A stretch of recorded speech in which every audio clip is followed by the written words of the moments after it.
Very good evening to all of you. नमस्कार. Hello. हाय. प्रणाम. Yes, JIT अपना. अच्छा, मेरी आवाज़ सबको आ रही है या कि पीछे थोड़ी गुनगुनाहट हो रही है आवाज़ में? Am I clearly audible to all of you? या you are hearing some kind of buzzy noise? Please tell me. अच्छा. रोम रोम रोम आ रहा है ना इससे पीछे, है ना? क्लियर नहीं होगा, बट आवाज़ मेरी जम रही है ना आपको, है ना? डिस्टर्बेंस नहीं आ रहा है ना? ओके, मतलब वो पीछे चलता रहेगा क्योंकि मैंने कूलर लगवाया हुआ है अभी यहाँ पे. Because cooler is going on, तो कूलर का आवाज थोड़ा रहेगा. तो थोड़ी गर्मी ज्यादा हो रही थी. अच्छा, नहीं चल रहा है ना उतना? चलिए ठीक है, तो दिक्कत नहीं है. वरना I switch off the cooler as well simultaneously, अगर ऐसा कुछ हुआ तो, है ना? हम लोग अभी डिस्कस कर रहे थे मूलभूत रूप से.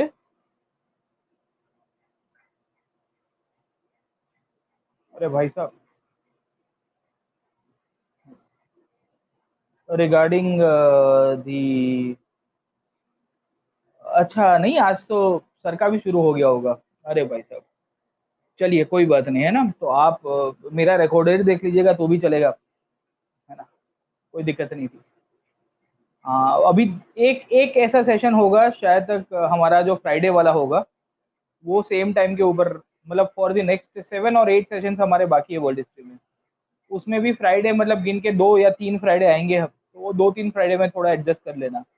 तो हो सके तो आपको जो भी कन्वीनियंट रहेगा वो डील करिएगा, क्योंकि मेरा वर्ल्ड हिस्ट्री है. तो अगर रिकॉर्डेड भी देखा तो भी ठीक रहेगा, और इकोनॉमी लाइव देखोगे तो ज़्यादा समझ में आएगा. It's up to you. चलिए ठीक है, आगे शुरू करते हैं. Let us start one more time. What is the update regarding this whole point. हम लोग बात कर रहे थे पिछले क्लास के अंदर. We were discussing about the capitalism and socialism. ये सब टॉपिक्स के ऊपर डिस्कस कर रहे थे, तो उसी को ही शुरू करते हैं. Let us start one more time. और पिछला क्लास तो हमने लंबा खींचा था. अब लेट्स सी, आज कैपिटलिज्म को खत्म करना है मुझे, और फिर सोशलिज्म को भी खत्म करना है. सब कुछ इज्म को खत्म करके ही जाऊंगा आज मैं. तो आज देखते हैं कितना टाइम लगेगा. चलिए ठीक है, तो उसके ऊपर डिस्कस करते हैं. हमने प्रीवियस क्लास के अंदर सोशलिज्म को शुरू किया था, और मैंने आपको बताया था कि ये कौन है, ये पीयूष. अवर्स नहीं देखे आपने, ठीक है? आप एजुकेटर के ऊपर क्वेश्चन कर रहे हो, उसकी उसकी इंटीग्रिटी के ऊपर क्वेश्चन कर रहे हो कि सर आप खत्म कर पाओगे कि नहीं कर पाओगे. ठीक है, कहाँ से आते हो, कौन हो ये? हाँ ठीक है, रुको, अभी तुम्हारे लिए एक मीम मारना पड़ेगा मुझे, है ना? Let me do a meme. Okay, कौन है ये लोग, कौन है ये लोग, कहाँ से आते हैं ये वाले? ठीक है. हाँ. ओके, कहाँ से आए हो भाई? हाँ, कहाँ से आते हो? मैं चाहूँ तो मैं 30 घंटे में भी खत्म कर दूंगा साहब. एक एक घंटे के 30 सेशन लेके भी मैं कंप्लीट करा सकता हूँ. और मैं 15 में भी करा सकता हूँ, और मैं 100 सेशन में भी करा सकता हूँ. अब मेरे मन को भाया, मैं कुत्ता काट के खाया. समझ में आया कि नहीं आया आपको? ठीक है. तो वो मुझे मत समझाओ कि कितने सेशन में लेना है, कहाँ पे नहीं लेना. लुको, आज अभी कमेंट सेक्शन को डिसेबल कर देता हूँ. अभी डायरेक्टली कमेंट सेक्शन खुलेगा 11 बजे, ठीक है? 11 PM. ये मस्त ऑप्शन आ गया है कमेंट सेक्शन को डिसेबल करने का. चलो खत्म. जो भी होगा वो सब 11 बजे आप अपने संभाल के रखिएगा. और 1.5 घंटे तक आपके पास कोई कीबोर्ड नहीं है, अज्यूम करिएगा you do not have any keyboard in the class. Okay, तब जाके ही अब पढ़ाई होगी. ये बढ़िया ऑप्शन दे दिया है अन अकेडमी ने. हम बहुत खुश हुआ कि ये फालतू की टाइम पास से चले गए हम लोग, है ना? चलो आगे चलते हैं, ठीक है? और उसके बाद समझते हैं कि कैपिटलिज्म में अंदर क्या हुआ, what happened in capitalism. Okay, चलिए भाई साहब, आप स्माइली भेजते रहिएगा, अप डाउन जो भी, अपर नीचे आपको जो भी करना है ना. और थोड़ा मुझे अच्छा लगा तो फिर मैं फिर से शुरू करूंगा थोड़े टाइम के बाद, बट टाइम बिंग तो अभी नहीं कर रहा हूँ. चलिए ठीक है, तो हमने प्रीवियस क्लास के अंदर डिस्कस करना शुरू किया था, और मैंने आपको समझाने की कोशिश की थी कि कैपिटलिज्म क्या है. सो इन द प्रीवियस क्लास हमने डिस्कस किया था कि कैपिटलिज्म मूलभूत रूप से एक ऐसी विचारधारा है जिसका ओरिजिन हुआ है लिबर्टी से. और मैंने आपको बताया था कि लिबर्टी जो जो एक ऐसी विचारधारा है जो एनलाइटनमेंट के द्वारा आती है. लिबर्टी एक ऐसी विचारधारा है जो एनलाइटनमेंट के द्वारा आती है. उसी के मद्देनजर के रूप में हम लोग देखते हैं कि कैपिटलिज्म के ऊपर भी फोकस किया गया. तो एक ऐसे सिस्टम जो 15th सेंचुरी के अंदर उभर के आई, जिसने कहा कि मीन्स ऑफ प्रोडक्शन, या मैं कहूंगा कि जो आपके फैक्टर्स ऑफ प्रोडक्शन है, या मैं कहूंगा कि द मीन्स ऑफ रिसोर्सेज, या आपके जो भी रिसोर्सेज होते हैं वो किसके हाथ में होने चाहिए, वो प्राइवेट इंडिविजुअल के हाथ में दे देने चाहिए। उसी को ही हम लोग कैपिटलिज्म के रूप में पहचानते हैं, ठीक है। तो हमने प्रीवियस क्लास के अंदर देखा था कि कैसे कैपिटलिज्म का ओरिजिन हुआ, कॉलोनाइजेशन ने कैपिटलिज्म को कैसे बढ़ावा दिया। इनिशियली कैपिटलिज्म मर्केंटाइल कैपिटलिज्म के रूप में था, but over a period of time जब औद्योगिक क्रांति होती है तो उसने पूरी दुनिया की शक्ल बदल दी, और पूरी धीरे धीरे धीरे हम लोग देखते हैं कि after the industrial revolution we find multiple changes as a part of the capitalism. सबसे पहले कैपिटलिज्म के ऊपर बोलने वाले इंसान थे, उनका नाम था एडम स्मिथ, और उन्होंने ही मर्केंटलिज्म को क्रिटिसाइज किया था और कहा था कि ये गलत विचारधारा है जहां पे स्टेट सब कुछ कंट्रोल करके रखता है। उसके साथ साथ हमने देखा था कि कैसे इंडस्ट्रियलाइजेशन होता है, उसके बाद जो कैपिटलिस्ट क्लास उभर के आया, उन सब परिस्थितियों में आपका कैपिटलिज्म का डेवलपमेंट हुआ। एंड वी हैड डिस्कस कि liberty is the core aspect of capitalism, जो कहता है कि आपका जो मीन्स ऑफ प्रोडक्शन है, आपके जो रिसोर्सेज है, वो प्राइवेट इंडिविजुअल के हाथ में होने चाहिए। पब्लिक को डिसाइड करने दो कि what is right and wrong according to their own business and interest skills. Over a period of time public को फायदा होगा, मैन्युफैक्चरर को फायदा होगा, जॉब सीकर, जॉब गिवर्स, सबका एडवांटेज होगा। ये कंडीशन के अंदर हमने देखने की कोशिश की थी कि पूरे अलग अलग आपके फीचर्स थे, और हमने ये बताया था कि कैपिटलिज्म का सबसे रूट आइडिया ये रहता है कि स्टेट जो होता है वो चौकीदार के रूप में रहेगा। स्टेट का कोई ज्यादा आपको पॉलिटिकल सिग्निफिकेंस या मैं कहूंगा इकोनॉमिक सिग्निफिकेंस नहीं मिलेगा, और स्टेट को बैकग्राउंड में रख दिया जाएगा। हमने ये भी देखने की कोशिश की थी कि एक कैपिटलिज्म एक ऐसी विचारधारा है जहां पे इनोवेशन को काफी बढ़ावा दिया जाता है, और इकोनॉमीज ऑफ स्केल के कंसेप्ट के ऊपर पूरा कैपिटलिज्म चलता है, जहां पे मास मैन्युफैक्चरिंग होता है, and this will lead to the decrease in the costing, and over a period of time consumer को काफी फायदा होगा। अगर आप कंज्यूमर के लिए अच्छी चीजें नहीं बना पाओगे तो इनफैक्ट कंज्यूमर आपको रास्ते से उठा के फेंक देगा। ये सब पॉइंट कैपिटलिज्म के रूप में आप समझोगे तो प्राइवेट एंटरप्राइजेस को बढ़ावा देने के लिए बात थी। और हमने बताया था कि कोई भी सेक्टर होगा इकोनॉमी का, वो चाहे प्राइमरी हो, वो चाहे सेकेंडरी हो या टर्शियरी हो, सब जगह के ऊपर प्राइवेट सेक्टर का बोलबाला होगा। वहां पे गवर्नमेंट का या पब्लिक सेक्टर का कोई रोल प्ले नहीं होगा। इन दिस कंडीशंस कैपिटलिज्म नाम की जो विचारधारा है उसको पब्लिश करने के लिए, पॉपुलर करने के लिए अलग अलग लोग आए। One of the earliest was Adam Smith, फिर हमने बताया था से और रिकार्डो जैसे लोग भी थे। ये कैपिटलिज्म 20th सेंचुरी तक आते आते काफी क्राइसिस में चला जाएगा, और क्राइसिस में जाने के पीछे का कारण ये था कि उसके अंदर कुछ कुछ इनहेरेंट वीकनेसेस थी। ये वीकनेसेस को कहीं ना कहीं रिफाइन करने का काम किसने किया है, तो वो था जॉन मेनार्ड केन्स। तो हमने प्रीवियस क्लास के अंदर बताया था कि एडम स्मिथ के फिलोसफी के अंदर खुद की बहुत सारी वीकनेसेस थी, क्योंकि एडम स्मिथ का मानना यह था कि डिमांड और सप्लाई ऑटोमेटिकली हो जाता है, मार्केट ऑटोमेटिकली एग्जिस्ट करता रहेगा, गवर्नमेंट का कोई रोल प्ले नहीं होना चाहिए। बट उसकी जगह हमने देखा था कि जब डिमांड आपका लिमिटेड होता है और सप्लाई बढ़ जाता है तो आपकी प्राइजेस फॉल होने की शुरुआत होगी। इंक्लूडिंग एडम स्मिथ की फिलोसफी के अंदर हमको ये भी देखने को मिल रहा था कि गवर्नमेंट ने इनफैक्ट जो अपनी पूरी की पूरी जो आइडियोलॉजी को इनविजिबल करके रखा था उसमें भी प्रॉब्लम्स हो रहे थे। In this conditions Adam Smith, GB से की फिलोसफी है या रिकार्डो की फिलोसफी है, इन सब परिस्थितियों में बहुत सारी वीकनेसेस देखने को मिली, और इन्हीं को ही आइडेंटिफाई करने वाले कोई इंसान थे, वो थे जॉन मेनार्ड केन्स। केन्स ने एडम स्मिथ को गलत ठहराया और कहा कि भाई साहब हमको गवर्नमेंट इंटरवेंशन जरूरी है, अगर सरकार बीच में नहीं पड़ती है तो देर इज एवरी पॉसिबिलिटी कि the market will lead to recession, the market will lead to depression, the market और the business cycle might disrupt, और जब डिसरप्शन ऑफ बिजनेस साइकिल होगा तो देर इज एवरी पॉसिबिलिटी कि आप recover नहीं कर पाओगे। तो रिकवरी के लिए कहीं ना कहीं आपको सरकार आने की जरूरत है, और सरकार अपनी जो भी मॉनेटरी पॉलिसी होगी और फिस्कल पॉलिसी होगी, उन दोनों परिस्थितियों के आधार रखते हुए फाइनली मार्केट के अंदर से पैसा बढ़ाएगी या पैसा आपके सरप्लस के रूप में देगी। तो वो चीज आपको सर पढ़ाएंगे ज्यादा फिस्कल पॉलिसी के रूप में, मॉनेटरी पॉलिसी के रूप में। और हम लोग आइडियोलॉजिकल डायमेंशन कैपिटलिज्म का सब देखते हैं तो कीनेजियन स्कूल ऑफ थॉट का बहुत ही अपना सिग्निफिकेंस मिलेगा। हमने ये भी देखा था कि कैपिटलिज्म को बढ़ावा देने के पीछे बहुत सारे फोर्सेस जिम्मेदार थे, और कैपिटलिज्म जब बढ़ता है बहुत सारे पर्सपेक्टिव के अंदर, बहुत सारा उसके अंदर डेवलपमेंट हुआ, तो डेवलपमेंट होते होते धीरे धीरे हमने ये देखा कि कैपिटलिज्म ने अंदर ग्रीड आ गई, और कैपिटलिज्म के अंदर जब ग्रीड आ जाती है तो over a period of time हमने ये देखा था कि कैपिटलिज्म क्राइसिस में चला गया। क्यों क्राइसिस में गया? क्योंकि कैपिटलिज्म में जो डिमांड सप्लाई मिसमैच था, जो ग्रीड का कंसेप्ट था, नीड को ना देखते हुए इनफैक्ट आप समझोगे तो सोसाइटी के अंदर इनइक्वालिटी क्रिएट किया। एक ऐसा वर्ग जिसके पास बहुत पैसा आया, और दूसरा हमारे जैसा लोग था जो मिडिल क्लास था, जिनके पास कुछ नहीं आया। ये कंडीशन में जब कैपिटलिज्म आगे चलता है तो हमने देखने की कोशिश की कि जब इनफैक्ट तो कार्ल मार्क्स जैसे फिलोसफर्स उभर के आए, मार्क्स ने कहा कि कैपिटलिज्म बहुत ही खराब विचारधारा है, और एक दिन आएगा जब जितने भी हैव नॉट क्लास के लोग हैं, जितने भी मजदूर क्लास के लोग हैं, सब के सब इकट्ठे हो गए और कहेंगे कि हम क्या चाहते, आजादी। ये जो आजादी थी, ये आजादी की बात कार्ल मार्क्स करता है, और कार्ल मार्क्स कहेगा कि भाई मैं तुमको एक सही रास्ता दिखा रहा हूँ। उसी को ही हम लोग सोशलिज्म के रूप में पहचानते हैं। रशिया की क्रांति एक ऐसी आइडियोलॉजी थी जो इनफैक्ट सोशलिज्म को पॉपुलर करती है। ग्रेट डिप्रेशन तक आते आते कैपिटलिज्म खड्डे में चला गया, और मैंने आपको बताया कि बहुत बड़ी क्राइसिस में चला जाता है। ये क्राइसिस का पीछे का मूलभूत कारण था, वो था फ्री मार्केट इकोनॉमी, जहां पे स्टेट को डिस्ट्रैक्ट कर दिया गया था, स्टेट को निगेट कर दिया गया था, और उसके कारण इश्यूज क्रिएट हुए थे इन द कैपिटलिज्म। हमने ये भी देखा था कि कैपिटलिज्म ने जब इंपीरियलिज्म को बढ़ावा दिया, तो इंपीरियलिज्म के सामने आपको नेशनलिज्म नाम की एक विचारधारा मिल जाएगी, और ये नेशनलिज्म भी इनफैक्ट कहीं ना कहीं कैपिटलिज्म को फंसा देगा। और इसके कारण आप समझने की कोशिश करोगे तो इन जितनी भी विचारधारा थी, उन सब परिस्थितियों में आपका कैपिटलिज्म डिक्लाइन में चला गया। यही प्रोसेस को हम लोग ग्रेट डिप्रेशन के रूप में पहचानते हैं।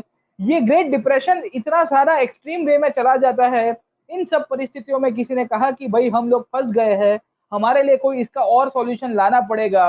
और in this condition we find कि जॉन मेनार्ड केन्स जैसे लोग आते हैं, जो कहते हैं कि हमको डिमांड क्रिएट करनी पड़ेगी। खाली और खाली हम लोग एक इल्यूजनरी डिमांड के रूप में बोलेंगे और सोचेंगे कि डिमांड और सप्लाई ऑटोमेटिकली चलेगा, that is not practically possible. Demand और सप्लाई का मिसमैच ना हो, वहां पे गवर्नमेंट इंटरवेंशन बहुत जरूरी है। स्टेट को अपना रोल प्ले करना पड़ेगा, स्टेट को कमांड रोल प्ले करना पड़ेगा। प्राइवेट सेक्टर को बढ़ावा देने के लिए पब्लिक सेक्टर को पुश करते हुए साथों साथ एक नॉर्मल कंज्यूमर के हाथ में भी परचेजिंग पावर होना चाहिए। इन सब परिस्थितियों में पूरी तरह से आपकी न्यू डील की पॉलिसी चलती है। धीरे धीरे धीरे करके कैपिटलिज्म फिर से अपने आप को सर्वाइव करा। 2008 तक आते आते ग्लोबल रिसेशन हुआ। इनफैक्ट ये ग्लोबल रिसेशन में इंडिया को सबसे मिनिमम इम्पैक्ट पड़ा था। उसके पीछे का कारण ये था कि हमारी डिमांड क्रिएशन जो कैपेसिटी थी, वो स्टेट स्पॉन्सर्ड प्रोग्राम्स के द्वारा चालू रही। NREGA was one of the prime examples. And finally by 2020 we find कि कैपिटलिज्म फिर से खड्डे में आ गया, कैपिटलिज्म के अंदर फिर से इशू हुए, और फिर प्रश्न आया कि अब क्या किया जाएगा। अभी भी अगर आप देखोगे तो एमजी नरेगा नाम की जो प्रोग्राम है, उसके द्वारा फिर से जो जो माइग्रेंट लेबर्स अपने स्टेट्स के अंदर जा रहे हैं, उनके लिए जॉब्स देने के प्रावधान किए गए हैं। If you see the state of Bihar, if you see the state of UP, so all the migrant workers who have gone from Gujarat, Maharashtra and the southern part of the country, वो कहीं ना कहीं वापस नरेगा के अंदर फिर से अपने गांव में जाके काम कर रहे हैं।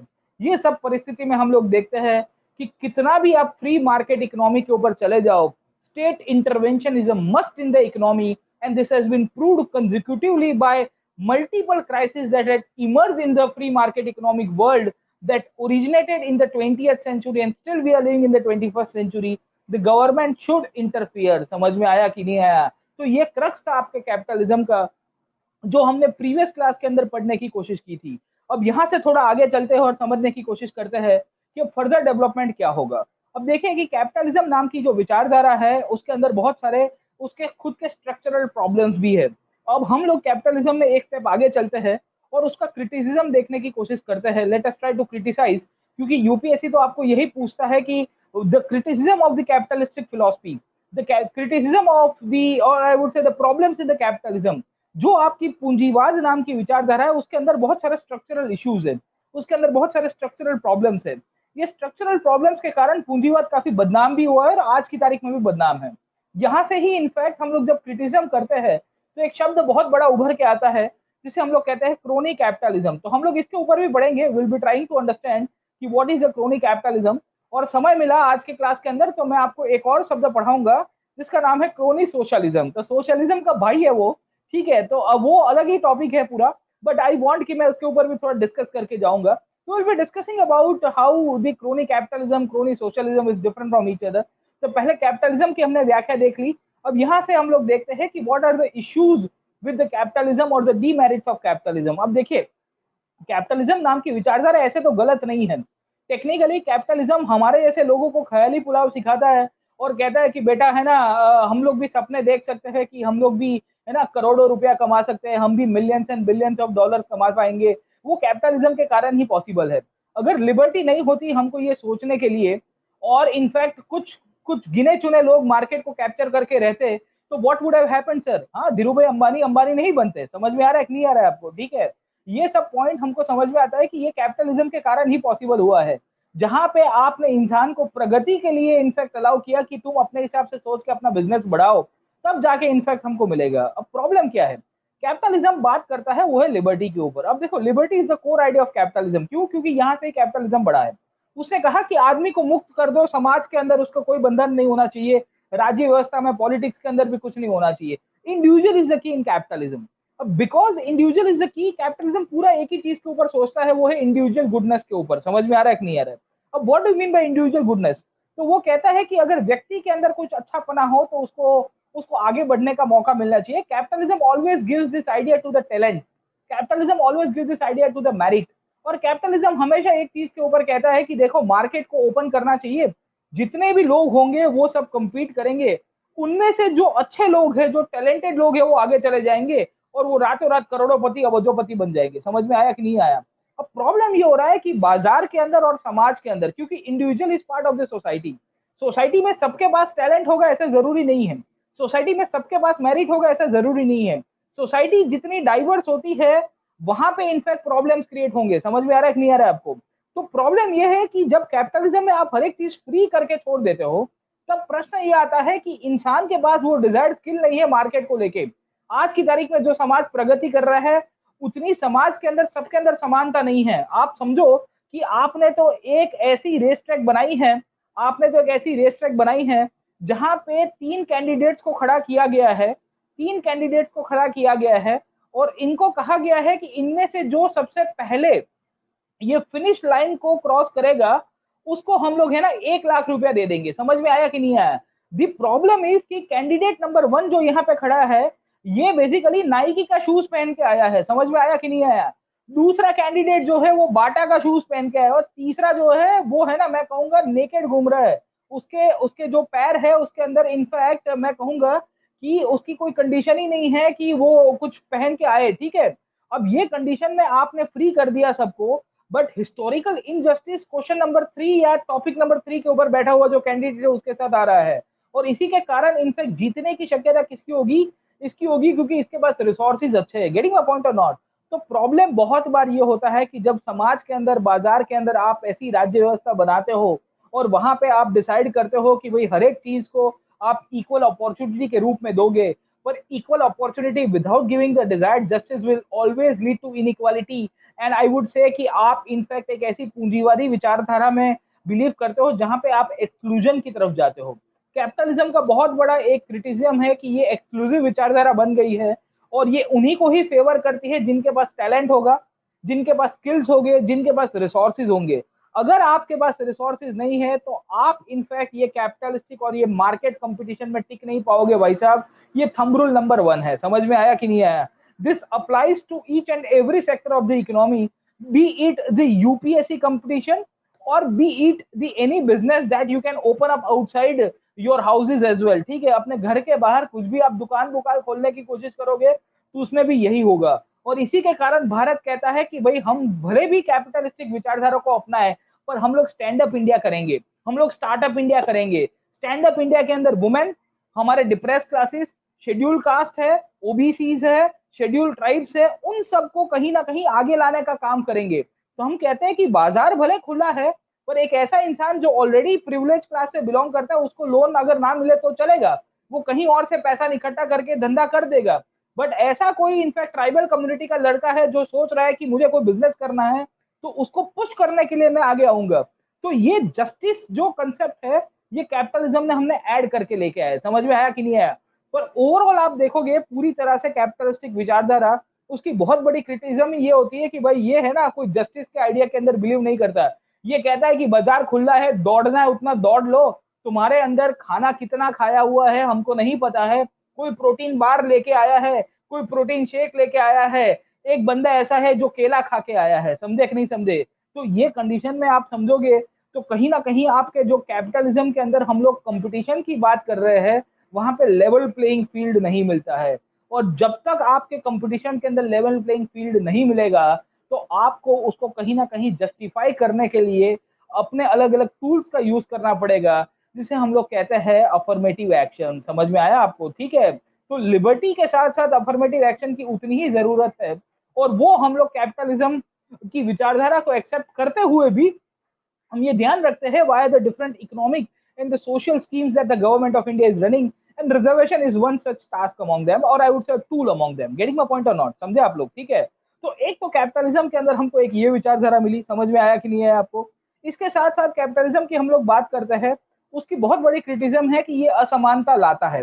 इनफैक्ट आपको जान के बहुत हैरानी होगी कि 1990 में जब इंडिया ने मिक्स्ड इकोनॉमी के संकल्पना को और मजबूत किया, और उसके बाद हम लोग जब कैपिटलिस्टिक मॉडल की तरफ थोड़े आगे चले गए, तो संविधान में तो क्या सोशलिज्म लिखा है तो हमको गाना पड़ता है, और यूपीएससी वाले तो प्रीएम्बल को ऐसे ही रट के जाते हैं। बट आप समझो 1990 के पहले भारत के अंदर इनइक्वालिटी ज्यादा थी या 1990 के बाद बढ़ी है? You give me the idea. आपने इनफैक्ट कितने लोगों ने जो भी इकोनॉमी पढ़ा है या इनइक्वालिटी में जिनी कोएफिशिएंट पढ़ा होगा, 1990s के बाद हमारे यहाँ पे असमानता बढ़ गई है। 1990 के पहले बहुत सारे लोग फटीचर थे, 1990 के बाद आप देखोगे आज की तारीख में इनइक्वालिटी बढ़ी। इवन पॉवर्टी के साथ भी यही हुआ है। रिलेटिव पॉवर्टी और एब्सोल्यूट पॉवर्टी का कंसेप्ट अगर आप देखोगे तो 1990s के बाद एब्सोल्यूट पॉवर्टी भी बढ़ी है और साहब रिलेटिव पॉवर्टी भी बढ़ी है। क्यों? क्योंकि हम लोग पूंजीवादी विचारधारा के साथ गए, हमने मार्केट को ओपन किया, हमने कंपटीशन की तरफ गए, हमने अच्छा लगा, अच्छी बात है कि चलो भाई आपका एलपीजी हो गया, बहुत बढ़िया बात है। बट जो पीछे का तबका पीछे रह गया उसका क्या करोगे? और इसी के कारण यहाँ पे आप देखोगे तो इंक्लूसिव ग्रोथ नहीं होता है। एंड बिकॉज इंक्लूसिव ग्रोथ नहीं हुआ तो 11th 5 year plan, 12th 5 year plan, इन दोनों के टाइटल्स देखेगा तो आपको मिलेगा कि more sustainable and inclusive growth. ये क्रक्स है इंडिया के प्लानिंग मॉडल का, जो कहता है कि भाई हम लोग पूंजीवादी विचारधारा के साथ तो चल रहे हैं, हम लोग पीपीपी सेक्टर के साथ भी चल रहे हैं, पर 12वीं हमने पंचवर्षीय योजना में बहुत क्लियर कट लिखा कि our economic planning will also include the inclusive aspect as well. Capitalism में ये बहुत बड़ा प्रॉब्लम है। अमेरिका के अंदर जाके देखिएगा आज की तारीख में क्यों इनफैक्ट दंगे हो रहे हैं, उसके पीछे का कारण है इंक्लूसिविटी नहीं आई है। जहां जहां पूंजीवाद आता है वहां वहां इंक्लूसिविटी लानी बहुत जरूरी है, वरना वायलेंस होता ही है। Inequality will lead to violence, that is the thumb rule of any revolutions that we have studied up till now my friend. तो 2019 हो, 2020 हो या 1789 हो माय फ्रेंड, ये सब जगह के ऊपर घुमा फिरा के गंगाधर ही शक्तिमान मिलेगा साहब। ठीक है? क्योंकि समाज के अंदर दो ऐसा वर्ग है जिसके पास बहुत सारे रिसोर्सेज है, एक वर्ग ऐसा है जिसके पास कुछ नहीं है। तो हैव वर्सेस हैव नॉट का जो कंसेप्ट चलेगा साहब, तो उसमें तो आपकी क्रांति क्रांति नहीं होगी तो हिंसा तो होगी। फिर हैव वाला आके इसकी पिटाई कर देगा। हैव वाला ने सब कुछ कंट्रोल करके रखा है, पावर को, पॉलिटिक्स को, सिस्टम को।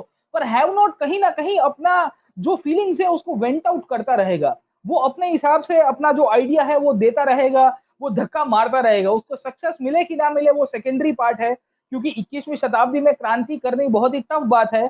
बट वो चीज आप समझोगे तो आपको मिडिल ईस्ट के अंदर मिली, पर वो क्रांति को संभाल नहीं पाए। इसके लिए आज की तारीख में वो जितने भी मिडिल ईस्ट के कंट्रीज है वहां पे आपको बहुत बड़ी एनआरकी मिलेगी।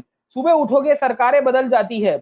मुझे आई स्टिल रिमेम्बर इनफैक्ट जब इनकी सरकार गिरी यमन के अंदर, हूथी रेबल्स आए, तो उस दौरान मैं खलीज टाइम्स, मतलब मिडिल ईस्ट के अंदर ही था मैं बेस, तो मैं खलीज टाइम्स पढ़ रहा था। Khaleej Times is a newspaper, and gulf times, gulf news भी है, आपको मिलेगा।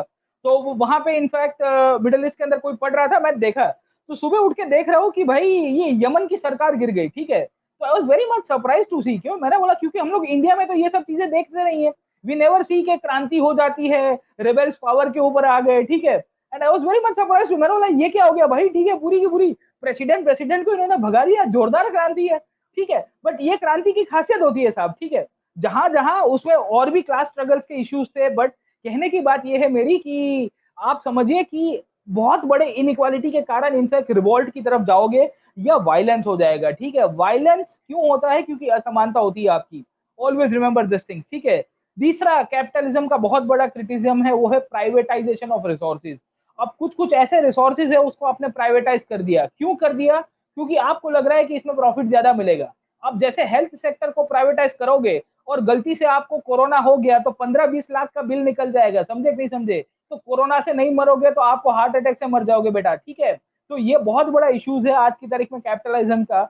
इनफैक्ट अमेरिका के अंदर अभी मैं न्यूज पढ़ रहा था, तो एक भाई साहब कुछ 2 महीने के बाद हॉस्पिटल से डिस्चार्ज हुए, और उसको कुछ $1 मिलियन का इनफैक्ट उसको बिल मारा है अमेरिका की कोई प्राइवेट हॉस्पिटल है। तो यू कैन इमेजिन कि क्या उसकी कंडीशन हो गई होगी। ठीक है? तो उसकी 10 आगे की जो पीढ़ियां हैं वो भी उसका बिल भरती रहेगी। ठीक है? तो कैपिटलिज्म में प्रॉब्लम ये हो रहा है कि आप प्राइवेटाइजेशन कर रहे हो, and you believe into absolute privatisation. आप कोई भी चीज को अति करते हो ना, तो अति सर्वत्र वर्जयति, ठीक है। Anything in excess will lead to a decline, हमेशा है ये। हमारे इनफैक्ट बहुत बहुत पहले पुख्तों ने इनफैक्ट ये वेद लिखा था, उसके अंदर ये सब चीजें उन्होंने इंक्लूड करके गए थे कि कोई भी चीज को आप अतिरेक के रूप में करोगे, एक्सेस के रूप में करोगे, तो वो डिक्लाइन की तरफ जाएगा, सोसाइटी में इश्यूज क्रिएट होगा, ठीक है। तो ये जो कंसेप्ट है ना साहब, कि आप हर एक सेक्टर को प्राइवेटाइज कर रहे हो, आप एजुकेशन को प्राइवेटाइज कर रहे हो, आप हेल्थ को प्राइवेटाइज कर रहे हो, आप पब्लिक ट्रांसपोर्ट को, तो देखो प्राइवेटाइजेशन करना गलत है, पर प्राइवेट सेक्टर किसके ऊपर चलता है? It is always goes into the concept of the profit motive. वो कहता है कि भाई हम तो प्रॉफिट के ऊपर चलेंगे। अब जहां प्रॉफिट चल रहा है वहां पे धंधा करेंगे, जहां प्रॉफिट नहीं हुआ वहां पे धंधा बंद कर देंगे। समझ में आ रहा है कि नहीं आ रहा है आपको? जैसे ही आपने धंधा बंद कर दिया, क्या होगा साहब? अनएम्प्लॉयमेंट क्रिएट हो जाएगा। हमेशा कैपिटलिज्म के कारण आप देखिए समाज व्यवस्था के अंदर आपको अनएम्प्लॉयमेंट के रेट्स बहुत हाई मिलेंगे। जहां जहां स्टेट कहता है कि भाई मैं आपको एम्प्लॉयमेंट दूंगा, तो स्टेट निकाल नहीं पाएगा। आज की तारीख में आप देखिए इन द कोरोना सेक्टर, आज की तारीख में because of the corona impact, you see the private sector is shutting down the businesses. बहुत सारी जगह के ऊपर प्राइवेट सेक्टर ने अपनी दुकान बंद कर दी साहब। पर सरकारी नौकरी रहती रहती है कि नहीं रहती साहब, ठीक है। You see the education as an industry आज की तारीख में। तो ये जो कोचिंग का पूरा जो एक फ्रेमवर्क चलता है, खास करके दिल्ली वैली जैसे सेंटर्स में, तो वहां पे कितने लोग बेरोजगार हो गए। तो मैं अभी एक मेरे स्टूडेंट के साथ बात कर रहा था, तो is in the government job only, तो यहाँ स्टेट के अंदर है पीसीएस में। तो मुझे बता रहा था कि सर आखिर में सरकारी नौकरी अच्छी लगती है क्योंकि कम से कम जॉब सिक्योरिटी तो रहती है। मैंने कहा हाँ भाई तुम्हारी तो बात अच्छी है, हम तो क्या नरेगा बरेगा के अंदर खड्डा खोदने चले जाएंगे, कहीं पे जॉब कार्ड बना देना, क्या बताएंगे हम लोग, ठीक है, क्योंकि हम तो प्राइवेट वाले हैं साहब, ठीक है। तो अगर कुछ ज्यादा बड़ा हो गया तो भी हमको खड्डा ही खोदना है नरेगा वाला, ठीक है। सो कहने की बात यह है कि प्राइवेट सेक्टर हमेशा आपको प्रॉफिट मोटिव के ऊपर चलता है। प्रॉफिट मोटिव का इंटेंशन गलत नहीं है, बट आप टू मच प्रॉफिट करने की कोशिश करोगे तो भी प्रॉब्लम है, समझे कि नहीं समझे। और प्रॉफिट को शेयर करने का आपका एक ओपिनियन होना चाहिए with your workers, with your employees and with also your consumers as well. पर प्राइवेट सेक्टर का ऐसा है कि भाई नहीं, अपने तो मैक्सिमम पैसा कमाएंगे। ऊपर से privatization of resources will lead to the monopolization और the oligopolization of the market. Monopoly का मतलब क्या होता है कि कोई एक ही कंपनी मार्केट को डोमिनेट कर रही है। ओलिगोपोली का एग्जांपल आप देखोगे तो 4 या 5 कंपनीज मिलकर इनफैक्ट पूरे मार्केट को डोमिनेट करेगी। आज भारत की 150 करोड़ की पॉपुलेशन है, और आयरन ये है कि गिन के 3 या 4 मोबाइल कंपनीज आपके ऊपर तांडव कर रही है और आपको बोल रही है कि तुमको ये करना है, वो करना है, फला करना है, ढिमका करना है। यही हालत हमारे एयरलाइन इंडस्ट्री की है, यही हालत हमारे पब्लिक ट्रांसपोर्ट की है। खास करके जो हमने कैपिटलिज्म तो नहीं, पर जो क्रोनी सोशलिज्म के रूप में आप देखोगे तो आपको रेलवेज मिल जाएगा। तो रेलवेज में भी मोनोपलाइजेशन है, तो सर्विसेज फिर इंप्रूव नहीं हो पाती। इनफैक्ट ये यूरोप के अंदर आप ट्रैवल करोगे तो ये उनका जो फ्री मार्केट का कंसेप्ट चलता है, तो एक ही पटरी के ऊपर, पटरी सरकार की होती है। The rail tracks are laid down by the government in many countries, but वहां पे प्राइवेट गाड़ियां चलती है। तो एक ही गाड़ी होती है, एक ही पटरी होती है, उसके ऊपर अलग अलग कंपनीज अपनी ट्रेन चलाती है। तो I was very much surprise to see when I travelled. मैंने कहा यार ये तो सही है, ठीक है, ये तो इंडिया में भी कुछ ना कुछ कर सकते हैं अपना ऐसा। बट मोनोपलाइजेशन होता है ना, तो उसमें क्या होता है, 2-3 कारण होते हैं। एक तो मोनोपलाइजेशन के कारण कंज्यूमर्स के पास एक तो ऑप्शंस नहीं रहता, और कंज्यूमर का मैक्सिमम एक्सप्लॉइटेशन होगा। भाई लेना है तो ले, वरना आगे चलो, चलो पहली फुर्सत में निकलो यहाँ से। जहां जहां इनफैक्ट आप टू मच कैपिटलिज्म की तरफ जाते हो, वहां मार्केट को डोमिनेट करने वाले कुछ ऐसे खिलाड़ी बैठ जाते हैं जो कंज्यूमर्स को इनफैक्ट एक्सप्लॉइट करने की शुरुआत करते हैं। और ये भी प्रॉब्लम आपको कैपिटलिज्म के अंदर ही मिलेगा। एट टाइम्स जब कैपिटलिज्म के ऊपर सरकार का कंट्रोल नहीं होता है, और कंट्रोल नहीं होगा, तो ये लोग क्या करेंगे, सरकार की पॉलिसीज को हाईजैक कर देंगे।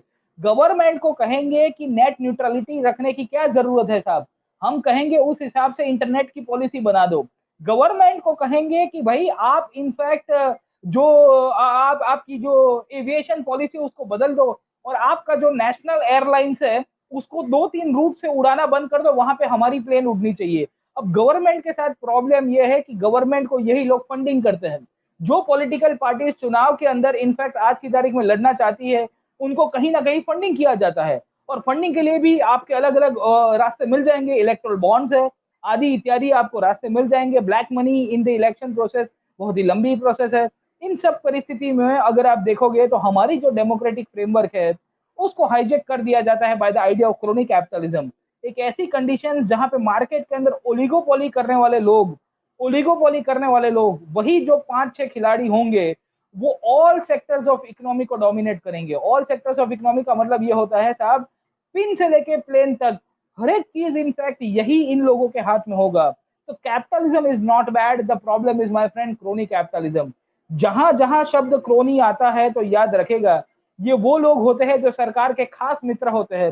सरकार इनको विमान उड़ाने की परमिशन देती है, सरकार इनको एयरपोर्ट प्राइवेटाइज करके इनफैक्ट उनके नाम के ऊपर लिखने की परमिशन देती है, सरकार इनको पावर प्लांट चलाने की परमिशन देती है, सरकार इनको जहाज बनाने की परमिशन देती है, सरकार इनको प्लेन बनाने की परमिशन, मतलब आप you name it we have it, ठीक है।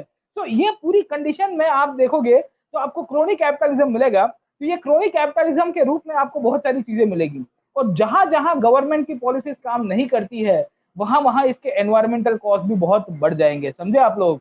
मैंने आपके कमेंट सेक्शन को ड्रॉप किया, उसके पीछे का कारण यह है कि मैं टू मच लिबर्टी के अंदर नहीं मानता हूँ, I believe in to reasonable restrictions. तो मैं इसके लिए थोड़े बहुत आर्टिकल 19 के अंदर जो रीजनेबल रिस्ट्रिक्शंस है उसका उपयोग करके कमेंट सेक्शन को टाइम बिंग बंद कर रहा हूँ। तो आप जो जो एग्जांपल्स दे रहे थे प्रैक्टिकल, वो अपने मन के अंदर रखो, मुझे समझ में आ गया, आपको समझ में आ गया। कुछ कुछ चीजें ऐसी होती है जो बिन बताए समझ जानी चाहिए, उसमें ज्यादा सयानापन है। चलिए आगे चलते हैं इनफैक्ट कैपिटलिज्म को समझने के लिए, और हमने देखने की कोशिश की कि कैपिटलिज्म एक ऐसी विचारधारा है जिसने क्रोनी कैपिटलिज्म को जन्म दिया, ठीक है। तो कभी कभी आज की तारीख में ये एथिक्स के अंदर भी इश्यू चल रहा है, ये जीएस पेपर 2 में भी चल रहा है और जीएस पेपर 1 में भी दिया हुआ है, ठीक है। जीएस 1 के अंदर जो दिया है उसमें हिस्टोरिकल पर्सपेक्टिव आपको ज्यादा आता है, बट उसका प्रैक्टिकल एग्जांपल भी आप कहीं ना कहीं कोट कर सकते हो in GS paper 2 and GS paper 3 as well. तो 2 3 में भी आ सकता है, मतलब जीएस 1 to 4 एंड ऐसे के अंदर भी पूछेगा, मतलब सब जगह पे आइदर यू लव इट और हेट इट, बट कैपिटलिज्म का कोई ऑप्शन तो आज की तारीख में है नहीं। खैर मैं भी थोड़ा बहुत पूंजीवादी इंसान ही हूँ, मैं ऐसा नहीं कहूंगा कि पैसे के बिना सर्वाइव कर पाते हैं, ठीक है। तो कभी कभी मुझे स्टूडेंट्स पूछते रहते हैं कि सर क्या मनी नेसेसरी है कि नहीं है, तो मैंने बोला देखो तुम कैसे खा पाओ, तुम नहीं मानते हो, you do not believe to the idea of money, but the society believes ना, तो इंडिविजुअल गुड के ऊपर तो कोई बिलीव करता ही नहीं है साहब, ठीक है। तो आपको मानना पड़ेगा, कैसे भी कमाना पड़ेगा। खैर चलो ये बात हो गई आपकी कैपिटलिज्म भी, ये पॉइंट आपको समझ में आ गया, you got this much point कि भाई ये क्या है, क्यों चल रहा है कैपिटलिज्म एज एन आइडियोलॉजी, कैसे चली। अब आगे समझने की कोशिश करते हैं कि कैपिटलिज्म ने क्या क्या किया। एक तो आप देखोगे तो मोनोपोली क्रिएट की या ओलिगोपोली क्रिएट की, कंपटीशन को बहुत फियर्स कर दिया और फिर मार्केट को कैप्चर किया। और इसकी एनवायरमेंटल कॉस्ट को बात ही मत करो, आज की तारीख में जितने भी पर्यावरणीय हमको जो भी मुद्दे दिख रहे हैं, परिस्थिति के जो भी इश्यूज चल रहे हैं, उन सब में कहीं ना कहीं कैपिटलिज्म बहुत बड़ा प्राइम एग्जाम्पल है, जो मैं कह सकता हूँ जिसने डिस्टर्ब कर दिया है। तो वो इनोवेशन तो लाया, उसने मेरिट को भी प्रमोट किया, बहुत सारी चीजें की, पर अपनी ग्रीड के कारण इनफैक्ट वो पूरी दुनिया को खड्डे में लेके गया है, ठीक है। तो ये सब परिस्थिति में कैपिटलिज्म को हम लोग क्रिटिसाइज करेंगे। अब देखिए यहां से ही दूसरा इंपैक्ट के ऊपर चले जाते हैं और समझने की कोशिश करते हैं कि कैपिटलिज्म कैसे डेमोक्रेसी को अफेक्ट करता है, ठीक है।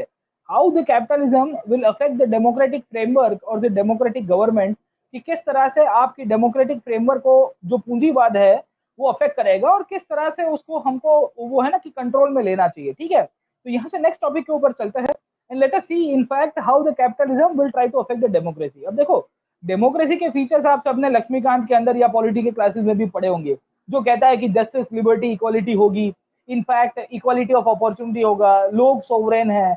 पर आपको लगता है कि आप सोवरेन हो आज की तारीख में? यू डिसाइड द गवर्नमेंट और the capitalist decide the government. कौन डिसाइड करता है कि सरकार किसकी बनेगी? अगर आप ये सोच रहे हो कि आपने सरकार बनाई है तो आप बोंदूमल हो, आपको को देखेगा घर पे जाके, ठीक है। तो कुछ फोर्सेस ऐसे हैं जो डिसाइड करते हैं पूरे वर्ल्ड के ऊपर कि भाई दुनिया कौन चलाएगा और कौन से कंट्री में किसकी सरकार बनेगी।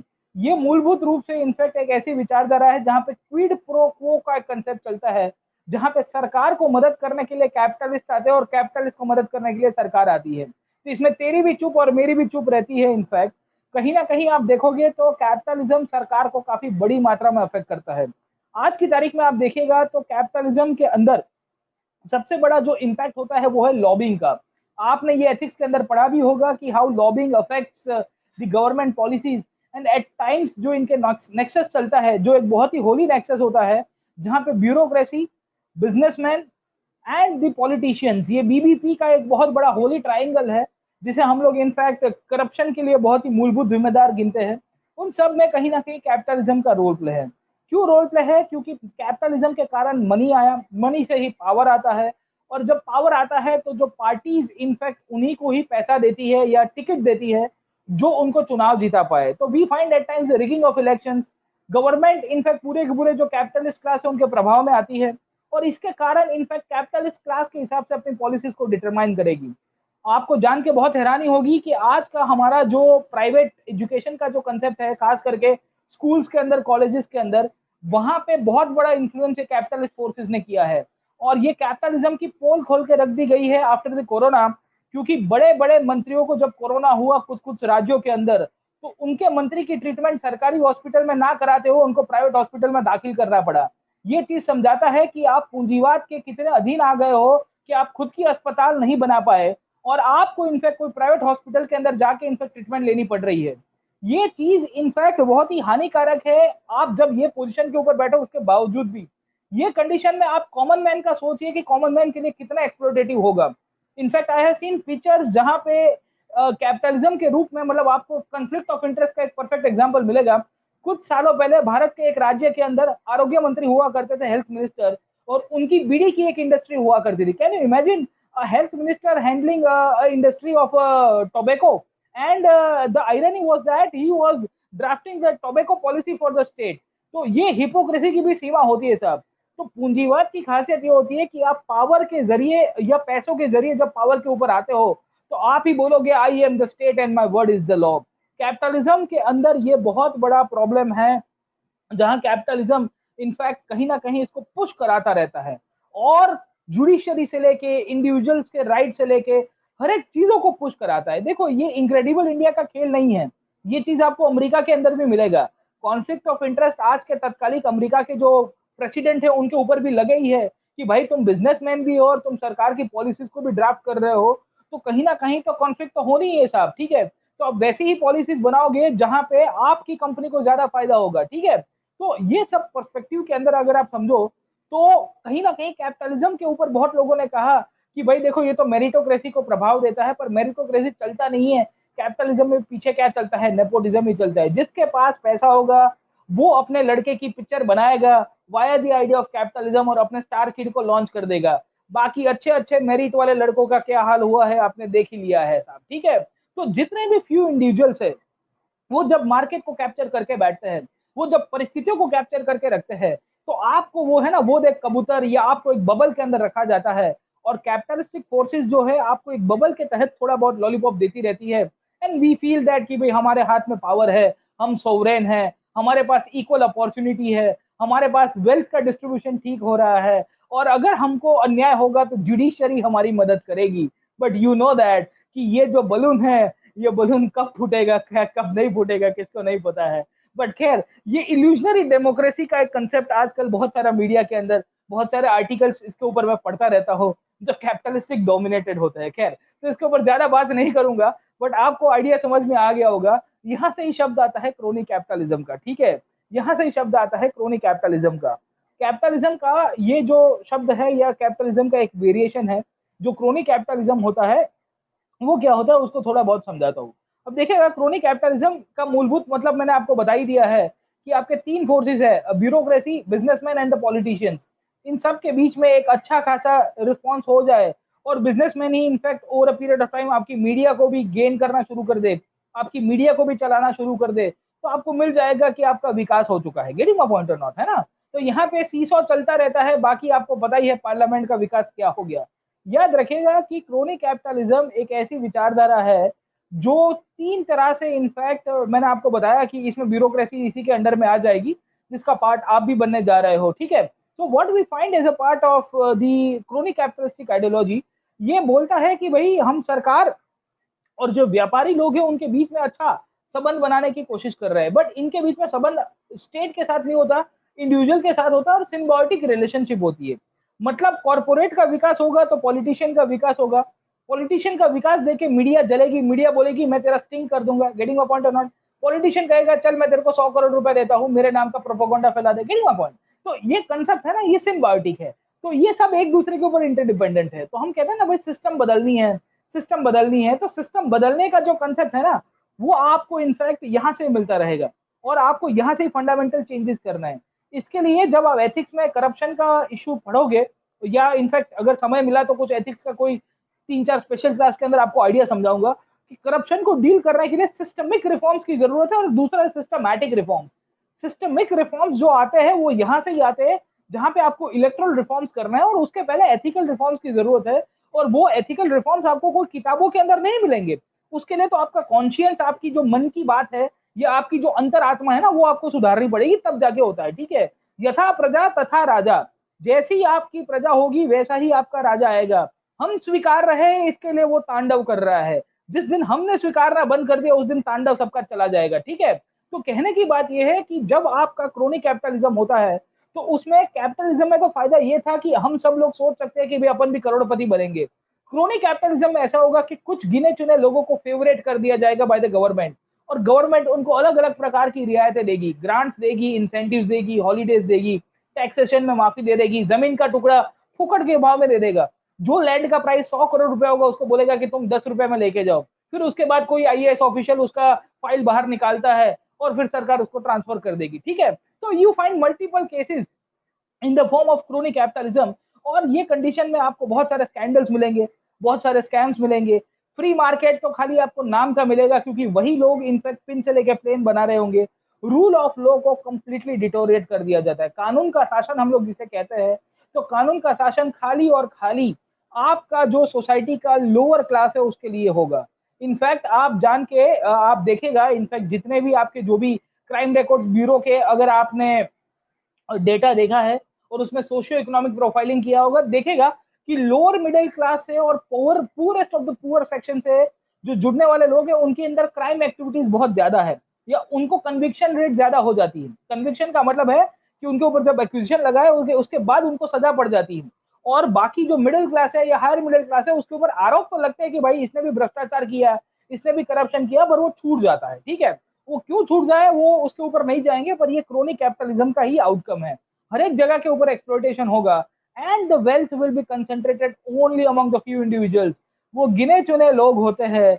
इनफैक्ट घुमा फिरा के एक ही चीज के ऊपर आता है कि भाई कैपिटलिज्म तो थोड़ा भी ठीक था, ये क्रोनी कैपिटलिज्म तो सबको मार देता है। उसका सॉल्यूशन किसी ने बताया कि भाई सॉल्यूशन एक होना चाहिए कि कैपिटलिज्म को रखो पर सस्टेनेबल वे के अंदर रखो। अब सस्टेनेबल कैपिटलिज्म एक नया कंसेप्ट है, इसके ऊपर नहीं जाऊंगा। बट अगर आप द हिंदू या इंडियन एक्सप्रेस पढ़ रहे हो तो उसके अंदर कभी कभी आर्टिकल्स के अंदर मिल जाएंगे। कभी कभी कोई इश्यू होगा, कोई स्कैम होगा क्रोनी कैपिटलिज्म के रूप में, तब जाके कोई कोई ऑथर लिख देता है। तो आप पढ़िएगा उसके ऊपर कि क्यों सस्टेनेबल कैपिटलिज्म की तरफ जाना चाहिए। और घुमा फिरा के ये कंसेप्ट आपको यहाँ पे मिलेगा। ये क्रोनी कैपिटलिज्म के इंडेक्स के अंदर इंडिया 9वें पायदान के ऊपर है आज की तारीख के अंदर। और सबसे बड़ी इनइक्वालिटी का कंसेप्ट आपको यहाँ पे मिलेगा कि only 1% in India control the 73% of the wealth. मतलब क्या है, भारत के अंदर कुछ गिने चाने लोग हैं जिनके पास 73% ऑफ द रिसोर्सेज है। गेटिंग माय पॉइंट और नॉट? आप लोग वो 1% में नहीं आते हो, ना ही मैं आता हूँ। We all belong to the 99% of the population who have only 27 rupees in our hand, सादी भाषा में। ठीक है, तो हम सब उसी के ऊपर आते हैं। ये 1% में कौन आता है इसके ऊपर मैं नहीं जाऊंगा, सयाने को इशारा ही काफी होगा। ठीक है, तो इन दिस कंडीशन हम लोग जब बात करेंगे आपको ये चीज मिलेगी कि दुनिया के अंदर जहां जहां इनइक्वालिटी है वहां पे इंडिया क्रोनी कैपिटलिज्म के ऊपर काफी आगे आपको मिल जाएगा। और क्रोनी सेक्टर्स, कुछ कुछ ऐसे सेक्टर्स जो इकोनॉमी के अंदर है, वो कुछ गिने चुने कंपनियों के लिए ही लाभदायक बनाए गए हैं। बाकी सबका इनफैक्ट इतना हालत खराब हो गया कि बात मत करो। कैपिटलिज्म में मार्केट के अंदर कंपटीशन होना चाहिए, पर जब आप प्रेडेटरी प्राइसिंग करते हो और इतना घटिया तरह से प्रेडेटरी प्राइसिंग किया, तो जो भी बची कुची इंडस्ट्रीज जो मोबाइल के अंदर एक टाइम पे हुआ करती थी उन सब की भी मौत आ गई। खैर, तो वो सब कंडीशन में हम लोग ज्यादा आप नहीं जाएंगे, बट आपको ये समझाने की कोशिश कर रहा हूँ कि क्या हो रहा है। ठीक है, तो इंडिया के अंदर अगर आप समझने की कोशिश करोगे तो देवर 63 इंडियन बिलियनर्स, या इनफैक्ट टोटल 1% का जो केस है उनके पास कितना पैसा है, that was more than the union budget. Okay, 2018-19 का। तो ये सब परिस्थिति में हमको समझ में आता है कि भाई 22 लोग ऐसे हैं जो पूरे इनफैक्ट अफ्रीका के वुमेन से ज्यादा पैसा कमा रहे हैं इंडिया के अंदर। ठीक है, तो बहुत कंडीशन है, आपको ये सब चीजें मिल जाएगी। और यही कंडीशन आपको इंडिया के अंदर भी मिलती है। वर्ल्ड के 8 बड़े ये टॉप लोग हैं जिनके पास पैसा है, और जो पूरी वर्ल्ड के अंदर अगर अपनी वेल्थ को डिस्ट्रीब्यूट करे तो each and every individual of the whole world will get $118। ये 8 लोग अपना पैसा बांटना शुरू कर दे तो $118 उनके खाते में आएंगे, तुम्हारे और हमारे खाते में। ठीक है, तो ये भी बहुत बड़ी रकम हो जाती है। समझ में आया आपको? ठीक है, तो ये जो कंसेप्ट है कैपिटलिज्म के रूप में आपको बहुत बड़ी मात्रा के अंदर मिलता रहेगा। इसका आउटकम अगर आप समझने की कोशिश करोगे तो अमेरिका के अंदर बहुत बड़ा इनइक्वालिटी को लेकर आंदोलन हुआ। ये आंदोलन के रूप में अगर आप देखोगे तो आपको एक प्रोटेस्ट मिलेगा जिसका नाम है ऑक्यूपाई वॉल स्ट्रीट प्रोटेस्ट। इसका नाम है ऑक्यूपाई वॉल स्ट्रीट। अगर आपको समय मिले तो कभी पढ़िएगा, ये काफी इंटरेस्टिंग प्रोटेस्ट था। इन्होंने कहा कि हम 99% है और अमेरिका के अंदर भी यही है, 1% of the population has maximum resources. तो वहां पे भी इनफैक्ट बहुत बड़ी इनइक्वालिटी है। इनफैक्ट अमेरिका के अंदर capitalism and racism are internal to each other, मतलब इन दो एक दूसरे के ऊपर डिपेंडेंट है। और रेसिज्म के बिना कैपिटलिज्म नहीं टिक पाएगा, कैपिटलिज्म के बिना रेसिज्म नहीं टिक पाएगा। ये सच्चाई है पूरी की पूरी अमेरिका की। जो आपकी इनफैक्ट जो ब्लैक पॉलिसीज है उसके अंदर चल रहा है। तो आपको बहुत बड़ा आंदोलन मिलेगा, अभी भी चल रहा है कि you can't have capitalism without racism. Racism and capitalism ये दोनों के दोनों एक दूसरे के ऊपर इंटरडिपेंडेंट ही मिलेंगे।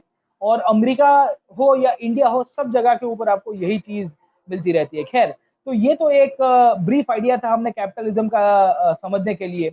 और कैपिटलिज्म के हमने ड्रॉबैक्स देखने की कोशिश की कि what are the problems with the capitalism. ठीक है, तो आपको इतना पॉइंट समझ में आ गया कि भाई what is the problem with the capitalism and why the capitalism is very detrimental for the society as well. खैर, इसके बाहर से क्वेश्चन आई डोंट थिंक वो पूछेगा आपको। ऑलरेडी एक बार उसने ऐसे पूछा हुआ है, तो ये टॉपिक के ऊपर से आप ऐसे भी लिख पाओगे।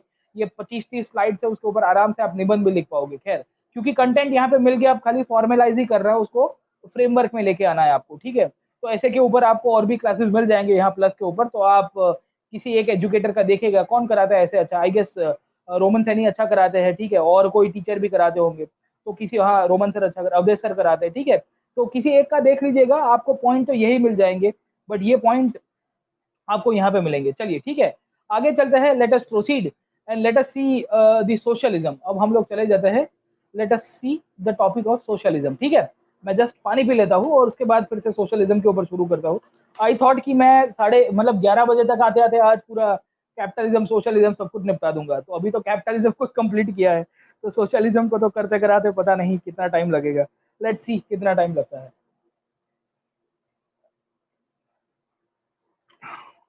ये बाल कटा दिया तो काफी अच्छा लगा। और क्योंकि ये कोरोना के कारण सलून में जाने का बहुत डर लग रहा था मुझे, तो मैंने कहा कि भाई ये लोचा ना हो जाए कहीं पे। ठीक है, क्योंकि अभी मैंने कहीं पे केस पढ़ा था कि लोग सलून में बाल कटाने गए और उसके बाद कोरोना लेके आए। सो आई वाज फियरिंग कि ये लोचा ना हो जाए। ठीक है, एंड बाल इतने बढ़ गए थे, इतने बढ़ गए थे कि बात मत करो। ठीक है, तो फिर ये है ना, ऐसे वाली हेयर स्टाइल हो गई थी बहुत सारे लोगों की। तो मेरे भी कुछ ऐसे ही बनने जा रहे थे। ठीक है, फिर उसके बाद मैं कहीं बाहर आया, मतलब I am not in Ahmedabad as of now. तो यहाँ पे कोरोना का कोई उतना भय नहीं है, मतलब ज्यादा नहीं है, बहुत लिमिटेड केसेस है। एक्टिव केसेस भी गिन के सिंगल डिजिट में होंगे। तो आई चेंज माई डिस्ट्रिक्ट, इसके लिए आपको ये थोड़ा सेटअप अलग दिख रहा होगा। ठीक है, तो फाइनली मैं यहाँ सलून में गया। तो उसको उसने मैंने जब उसको बताया कि भाई I have just come from Ahmedabad, तो पहले तो मना कर दिया उसने कि मैं नहीं काटूंगा तुम्हारे बाल बाल, तुम लेके आओगे यहाँ पे कोरोना। ठीक है, तो फिर मैंने उसको कहा कि भाई मेरे को देखो 5-6 दिन हो गए हैं यहाँ पे आए हुए ये टाउन के अंदर। एंड फिर मैंने किसी को फोन करवाया कि भाई जरा ये अपना कांटेक्ट लगवा दो। ठीक है, सोशल रिलेशंस होते हैं कि ये नो कोरोना वाला है, क्योंकि I am staying in hotspot. तो आजू बाजू में 500 मीटर में 4-5 केसेस निकल ही जाते हैं। ठीक है, तो डर वही रहता है सबको कि भाई अहमदाबाद वाला आया है तो ये कहीं से लेके ना आ जाए। ठीक है, चलो आगे चलते हैं। एंड लेट अस सी कि कैपिटलिज्म में क्या हुआ और सोशलिज्म में क्या हुआ। ठीक है, तो काफी लोग की हेयर स्टाइल ऐसी हो गई है आजकल। हाँ, चले आगे चलेंगे। ओके, अब सोशलिज्म के ऊपर चले जाते हैं। Let us go to the socialism. तो देखिए सोशलिज्म की क्या कहानी है, what is the story of socialism. Socialism में आपको 4-5 पॉइंट यहाँ से मिलते रहेंगे। एंड सोशलिज्म के अंदर भी हम लोग जब देखते हैं तो वही आपके पॉइंट्स के ऊपर चलेगा। पहला होगा कि वाई सोशलिज्म, क्यों ओरिजिन हुआ, what are the features, the different types of socialism.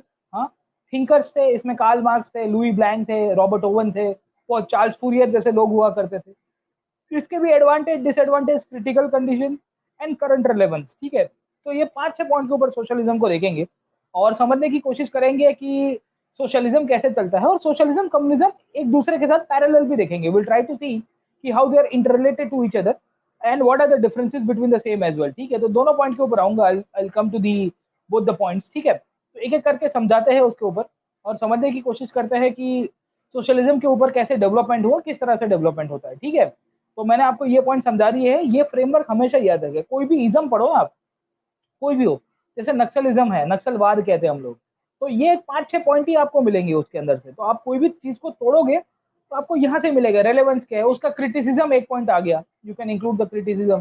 जैसे कैपिटलिज्म का हमने क्रिटिसिज्म किया, वैसे ही आपको सोशलिज्म का करना है ना। फिर कंपेयर करना है सबकी फिलोसफीज को। ओके, तो घुमा फिरा के वही चीज आपको मिलती रहेगी। खैर, अब देखिए, कैपिटलिज्म के ऊपर सबसे बड़ा किसी ने धावा बोला था, वो लेनिन ने बोला था। लेनिन कहां तक कहता है, तो लेनिन कहता है कि nationalism is one of the highest form of capitalism. वो क्या कहता है, राष्ट्रवाद और आपका जो पूंजीवाद है वो सबका सब सेम है, राष्ट्रवाद और पूंजीवाद दोनों सेम है। So he says that the nationalism is an ideology is developed by the capitalist class only. तो कम्युनिज्म जो है does not believe into idea of nation states. आप आपने थोड़ा बहुत पढ़ा भी होगा कि जो साम्यवाद है वो कभी नहीं कहता कि देशभक्ति करनी चाहिए और ये सब करना चाहिए। ठीक है, वो कहता है कि classless society, nationless society, stateless system, nothing existence of the state should be there, democratize मतलब वो ना सब कुछ क्रांति हो जाएगी। ठीक है, तो लेनिन तो वहां तक उसको क्रिटिसाइज कर देता है। तो वो कहता है कि भाई राष्ट्रवाद जो है वो पूंजीवादियों के द्वारा दिया हुआ एक विचारधारा है, और उसने उसके लिए एग्जांपल्स दिए। उसने कहा कि अमेरिका के अंदर राष्ट्रवाद के नाम के ऊपर क्रांति हो गई और उसके बाद पावर कुछ लोगों ने कैप्चर कर दिया, फिर गोरों और कालों के बीच में मतभेद हुआ, कालो लोगों को पीटा गया, उसके बाद उनको राइट्स नहीं दिए गए। आज की तारीख में भी इशू हो रहा है कि नहीं हो रहा है साहब। उसी तौर के ऊपर उसने फ्रांस को बढ़ा और उसने कहा कि फ्रांस के अंदर नेशनलिज्म हुआ। एक एक ऐसा वर्ग था जो पावर के ऊपर आया जिसको रिवॉल्यूशनरीज कहते हैं, सैन कॉलूट से, और over a period of time गरीब को तो कुछ मिला नहीं, गरीब की कंडीशन तो वैसी की वैसी रही। तो इससे तो अच्छी बात है ना साहब, इससे तो अच्छी बात है कि वो कहता है कि भाई फाइनली कि हम लोग कम्युनिज्म की तरफ चले जाते हैं जो कोई भी बाउंडिंग्स को बिलीव नहीं करता है और नेशनलिज्म को भी वो क्रिटिसाइज करता है। गेटिंग माय पॉइंट है ना।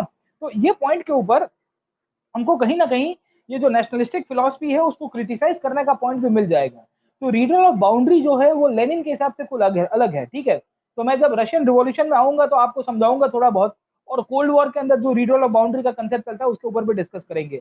अब आगे चलते हैं सोशलिज्म के ऊपर, late us go and discuss in the socialism, और समझने की कोशिश करते हैं कि सोशलिज्म कैसे आया, किस तरह से आगे चलता है। अब देखिए, सोशलिज्म की पहले व्याख्या समझ लेते हैं। और सोशलिज्म कैपिटलिज्म से थोड़ा अलग है। क्यों है, क्योंकि मैंने आपको बताया कि कैपिटलिज्म किसके ऊपर बात करता है। Capitalism always talks about one thing that is known as the private, और वो कहता है कि इंडिविजुअल ओनरशिप हर एक चीज के ऊपर होनी चाहिए। Getting my point of. Where हम लोग सोशलिज्म की बात करते हैं, when we talk about socialism, तो सोशलिज्म क्या कहता है, what does the socialism talks about, वो कहता है कि society should have the control over the resources. तो रिसोर्सेज आपके पास जितने भी होंगे समाज के अंदर, संशोधन है, और सोर्सेज ऑफ इनकम मैं कहूंगा कि आपके आय के जितने भी स्रोत है उनके ऊपर किसका कंट्रोल होना चाहिए। तो दो विचारधारा है, एक कहता है कि इंडिविजुअल के ऊपर होना चाहिए, एक कहता है कि सोसाइटी के ऊपर होना चाहिए। गेटिंग माय पॉइंट नॉट, है ना। अब ये क्यों कहा गया है, why this society was focused by the multiple thinkers. तो उनका मानना यह था कि इंडिविजुअल्स के पास बहुत सारी ग्रीड है, इंडिविजुअल इनफैक्ट अपनी ग्रीड के कारण फिर वो जब पावर को गेन करता है तो लोगों को एक्सप्लॉइट करता है। Getting my point not. इससे अच्छा तो ये अच्छी बात है कि भाई सोसाइटी के हाथ में रहेगा, सब इक्वल हो जाएंगे, और जितने भी सब लोग इक्वल होंगे तो कोई प्रॉब्लम नहीं होगा। गेटिंग माय पॉइंट नॉट, है ना। तो सबका साथ सबका विकास हो जाएगा। Getting my point. तो ये जो कंसेप्ट है ना ये बहुत जरूरी है। अब देखिए, आज की तारीख में वर्ल्ड के अंदर जितने भी आपके एथिकल इश्यूज है, या मैं कहूंगा एटीट्यूड रिलेटेड प्रॉब्लम है, वो यहाँ से उभर के आए। क्योंकि जब आप इंडिविजुअल सेंट्रिक सोसाइटी बनाते हो ना, जब आप व्यक्ति को इंटरेस्ट ज्यादा रखते हो आज की तारीख में, तो ये प्रॉब्लम होते ही है साहब। ठीक है, सबसे ज्यादा आप समझने की कोशिश करो कि इंडिया का जो कल्चर है वो इंडिविजुअल सेंट्रिक है तो सोसाइटी सेंट्रिक है। क्या हम लोग प्राइवेसी का कंसेप्ट के अंदर मानते थे पहले के टाइम के अंदर? नहीं माना करते थे। पर जो वेस्टर्न एथिक्स है that is mainly derived on the individual centric. जो पश्चिमी जो नीति शास्त्र है वो ये कहता है कि भाई व्यक्ति महत्व है, व्यक्ति का इंपॉर्टेंस है। वेर हम कहते हैं कि व्यक्ति व्यक्ति कुछ नहीं, ठीक है, हमारा जो है वो सोशल है, सोसाइटी के लिए भला होगा वही होगा। ठीक है, तो ये कंसेप्ट के रूप में आपको पूरी की पूरी जो हमारे सुप्रीम कोर्ट के जजमेंट्स भी आए हैं ना, सुप्रीम कोर्ट के जजमेंट्स भी आए वो भी आपको वही दिखेंगे। Initially the judgments were favouring the society, but over a period of time आज की तारीख में जो जजमेंट्स आ रहे हैं वो इंडिविजुअल सेंट्रिक आ रहे हैं। अगर आप पुराना इतिहास कभी सुप्रीम कोर्ट के जजमेंट्स का देखेगा, there is a evolution in the nature of the judgments which are given by the supreme court as well, और द जुडिशरी और the high courts as well. Initially आपने ये जबलपुर का केस सुना है, जबलपुर एडीएम, जबलपुर का एक केस था आर्टिकल 21 को लेके, उसमें सोशल राइट्स को कितना इंपॉर्टेंस दिया गया, इंडिविजुअल राइट्स की पिटाई कर दी गई। तो जब इमरजेंसी के दौरान एक बंदा था, उसकी पिटाई कर दी जाती है, और वो जब कोर्ट में गया तो उसको कहा गया कि भाई कोई बात नहीं, नथिंग डूइंग ओके। तो ये पॉइंट हमको समझा था। और आज की तारीख में देखो कि कोर्ट क्या कहती है, कोर्ट कहती है कि right to privacy is a fundamental right. क्यों? क्योंकि पहले इनफैक्ट राइट टू प्राइवेसी का कंसेप्ट नहीं था, तो उतना इलोबरेटिव नहीं किया था। तो ये जो कंसेप्ट है ना, ये कंसेप्ट के रूप में आपको रिसोर्सेज में भी यही मिलेगा। Even in the case of allocation of resources, we find कि दो सेक्शंस या दो विचारधारा हमेशा चलती रहती है, और इसमें जब टसल होगी फिर जुडिशरी आएगी। जुडिशरी आके अपना इंटरप्रिटेशन देती है according to their own conditions, जो उस टाइम पे सोशियो पॉलिटिकल, जो आइडियोलॉजिकल डायमेंशन उभर के आ रहा है, तब जाके इनफेक्ट जुडिशरी अपना कंसेप्ट देगी। ठीक है, तो ये एडल्ट्री का केस हो गया, बहुत सारा 377 का केस हो गया, कितने सारे आपको जजमेंट्स मिल जाएंगे। खैर, अब आप समझने की कोशिश करो कि हम लोग सोशलिज्म की बात करते हैं, when we talk about socialism, कि ये क्या है। ठीक है, तो सारी भाषा में यही कहता है कि आपके जो मीन्स ऑफ प्रोडक्शन है, जो आपके रिसोर्सेज है, वो किसके हाथ में होने चाहिए, that should be under the held of the collection, और I would say the common ownership. ये कॉमन ओनरशिप के रूप में आपको सोसाइटी एक इंपॉर्टेंट टर्म के रूप में मिलेगी, एक इंस्टीट्यूशंस के रूप में मिलेगी। ठीक है, तो it's economic and political system जो कहता है कि public should own the resources and not the individual. The public should decide eventually what should be the costing of a product, what should be sold in the market, what price it should be sold, and how the political conditions will be determined. This will include the machinery, tools, the factories, anything that is used to produce the goods with the aim of the satisfying the human needs. तो हमारी जो जरूरत है उसको fulfil करने के लिए community ownership का कंसेप्ट दिया गया है। और ये ओनरशिप कैसे एस्टेब्लिश करना है उसको लेके किसी ने आइडिया नहीं दिया, खाली एक आइडिया है कि समाज के हाथ में जो आपके मीन्स ऑफ प्रोडक्शन है वो होने चाहिए। अब how the society will get the means of production, society के हाथ में कैसे आएगा, गेटिंग माय पॉइंट और नॉट। अब जैसे आज की तारीख में आप समझने की कोशिश करोगे तो बहुत लोगों ने कहा कि it can be in the form of totalitarian regime, और I would say the revolutionary ideas, कि एक दिन ऐसा आएगा जब मीन्स ऑफ प्रोडक्शन इंडिविजुअल के हाथ में होंगे। मीन्स ऑफ प्रोडक्शन मतलब जो आपके आय के जो स्रोत है, आपके जो इनकम के रिसोर्सेज है, वो इंडिविजुअल के हाथ में होंगे। और इंडिविजुअल के हाथ में, कुछ लिमिटेड लोगों के हाथ में जब ये मीन्स ऑफ प्रोडक्शन होगा, और उसमें जो भी एक्सक्लूडेड लोग होंगे, एक्सक्लूडेड का मतलब है कि जो बाहर वाले लोग हैं, वो लोग बैठे बैठे ऐसे ही चुप बैठे बैठे खड़े होंगे, और एक आध दिन आएगा जब ये इनके पास जाएंगे और कहेंगे कि तुम्हारे पास जो भी संशोधन है, तुम्हारे पास जो भी रिसोर्सेज है वो हमको दे दो। तो मूलभूत रूप से अगर आप देखोगे तो यहाँ पे जो मालिक बैठा हुआ बोलेगा कि मैं नहीं दूंगा तुमको, तो ये सब के सब इकट्ठे होंगे और कहेंगे हम क्या चाहते हैं, आजादी, इसकी पिटाई कर देंगे। और इसके पास से अगर 100 रुपया निकला है, अगर इसके पास से 100 रुपया निकला है, तो ये 100 रुपया मूलभूत रूप से अपने अंदर डिवाइड कर देंगे 50-50 रुपए का। और इस तरह से आप क्रांति के द्वारा भी इनफैक्ट सोशलिस्टिक पावर ला सकते हो। You can do the distribution of the wealth and you can achieve equality in the society, and eventually the means of production will be controlled by so and so limited persons. That can be in the form of technocratic perspective as well. Technocratic का मतलब है कि आप technology का उपयोग करके भी कैसे भी करके पावर को डिराव करो। It can be in the form of the democracy as well, it can be in the form of democracy as well. आप कानूनी रूप से ऐसे कुछ कानून लेके आओ, और जो इंडिविजुअल के हाथ में पावर है उसको कह दिया जाएगा कि right to property has been abolished now my friend, and now you are suppose to give your land to the state, that is known as the land ceiling act, the land pooling act, getting my point or not। तो ये बहुत सारे कानून आपने निकाले, तो that is known as the democratic, getting my point or not। including that can be in the form of voluntary। voluntary का मतलब क्या होता है साहब, कि इंडिविजुअल्स खुद बोलते हैं कि भाई हमारे पास बहुत सत्ता है, हम देने के लिए तैयार है, हम देने के लिए तैयार है, हम समाज को दे देते हैं सब कुछ। ये कंसेप्ट गांधी जी ने प्रमोट किया था, ट्रस्टीशिप का कंसेप्ट, अगर आपने सुना होगा द आइडिया ऑफ ट्रस्टीशिप। ये गांधी जी ने कहा था कि भाई वॉलेंट्री, आपके पास ज्यादा सत्ता है, आपके पास ज्यादा पैसा है, आप इनफेक्ट कहीं ना कहीं इनफेक्ट दे दो। गेटिंग माय पॉइंट और नॉट। ओलिगार्की कंसेप्ट, ओलिगार्की के कंसेप्ट के ऊपर किसी लोग ने कहा है कि capitalism and socialism can exist, को वो can exist in I would say symbiotic way, और दोनों के दोनों को एग्जिस्ट कर सकते हैं। Both of them can be existing in a coexistence वे। इसके लिए उसको ओलिगार्की कहा गया है। तो दोनों कंसेप्ट आपको मिल जाएंगे, दोनों साथ में मिल जाएंगे। ठीक है, टोटलिटेरियन एक ऐसा वे होगा जहां पे आपके मीन्स ऑफ प्रोडक्शन है, जहां पे क्रांति होगी बहुत बड़ी, और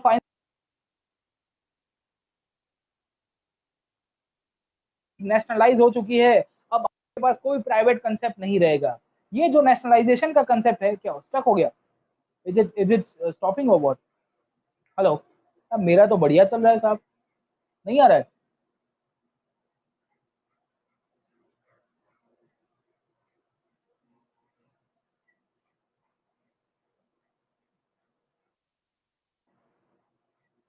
क्या हो गया ठीक है ना, बरोबर है ना? चलिए ठीक है, पता नहीं है कुछ अप डाउन होता रहता है, चलिए ठीक है। सो मैं क्या बात कर रहा था, I was discussing about the means of production.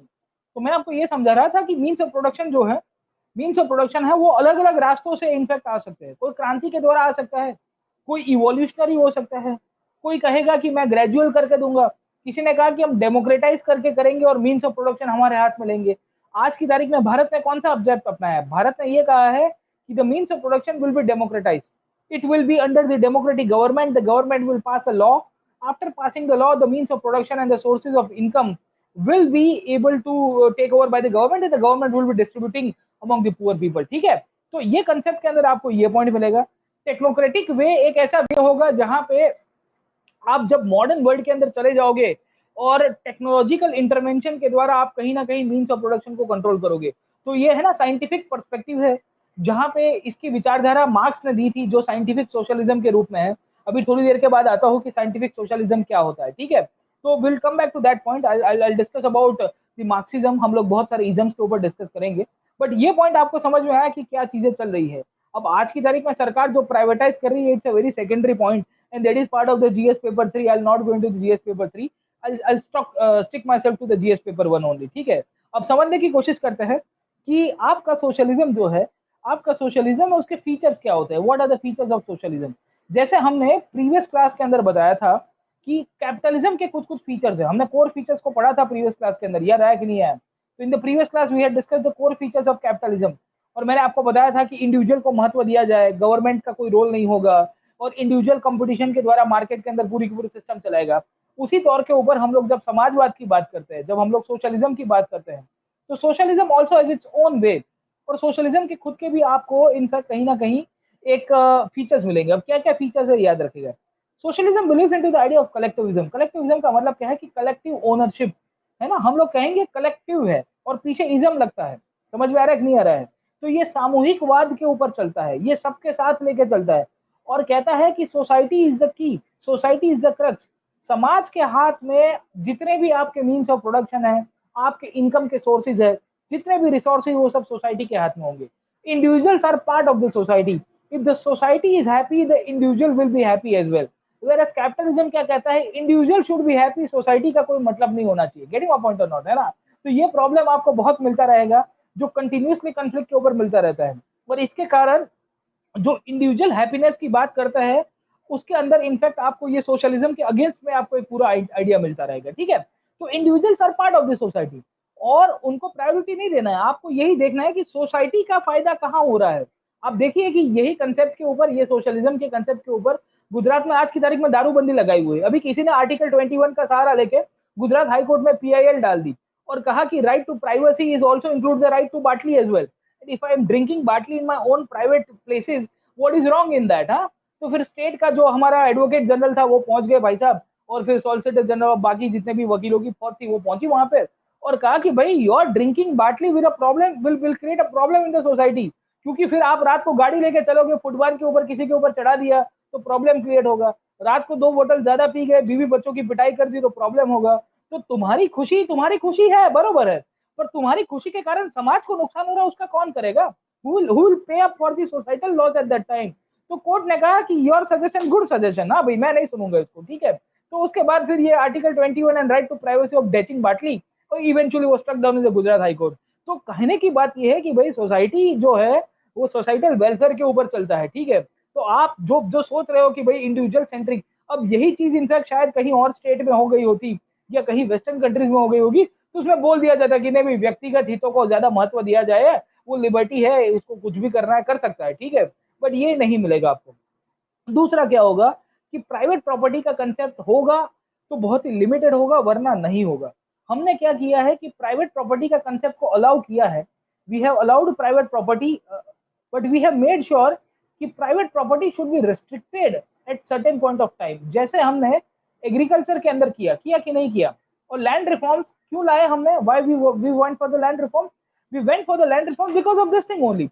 हमने कहा कि प्राइवेट प्रॉपर्टी अलाउड है, but under the land ceiling act you can not own a certain amount of land, उससे एक ज्यादा आप नहीं कमा सकते। तो that is basically I would say depend on the district and the state where you are living. तो गुजरात में भी देयर आर लाइक 33 डिस्ट्रिक्ट्स हर एक डिस्ट्रिक्ट में अलग अलग लैंड सीलिंग की अलग अलग उन्होंने वो है ना प्रोविजंस डाली हुई है based on the socio economic and the geographical conditions.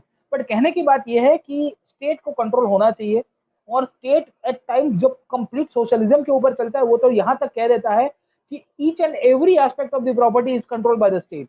हर एक चीज का नेशनलाइजेशन हुआ। रशिया में 1921 की जब क्रांति खत्म होती है, जब सिविल वॉर खत्म हुआ उनके वहां बॉल्शेविक रिवॉल्यूशन, उसके बाद जब लेनिन और स्टालिन ने जब अपने 5 इयर्स प्लान शुरू किए, उसमें प्राइवेट प्रॉपर्टी का कंसेप्ट ही हटा दिया। बोले there should be no control, no concept of private property, everything is nationalized, everything is bloody nationalized, right from the land to the banks to the industries, हर एक चीज सरकार के कंट्रोल में। हमने ये नहीं किया, हमने प्राइवेट प्रॉपर्टी को भी थ्राइव करने दिया, हमने पब्लिक सेक्टर को भी इंक्लूड किया। जहां जहां पब्लिक सेक्टर सरकार का कहा नहीं मान रही थी उनको नेशनलाइज कर दिया गया। जैसे 1969 के अंदर बैंकिंग नेशनलाइजेशन, जैसे आप देखोगे तो एयर इंडिया का नेशनलाइजेशन, जैसे एसबीआई का नेशनलाइजेशन, तो बहुत सारी चीजें हुई है। उसका मतलब ये नहीं था कि प्राइवेट सेक्टर में बैंक ही सर्वाइव नहीं कर रही है, नहीं कर रही है, अभी भी कर रही है, आईसीआईसीआई एचडीएफसी सब कुछ कर रही है, ठीक है। बट ये कंसेप्ट आपको यहाँ पे मिलेगा, ठीक है। सो ये सोशल पर्सपेक्टिव में चलता है। तीसरा, ये हमेशा कहता है कि फ्री मार्केट नहीं होना चाहिए। सोशलिज्म कहता है कि free market should not be there.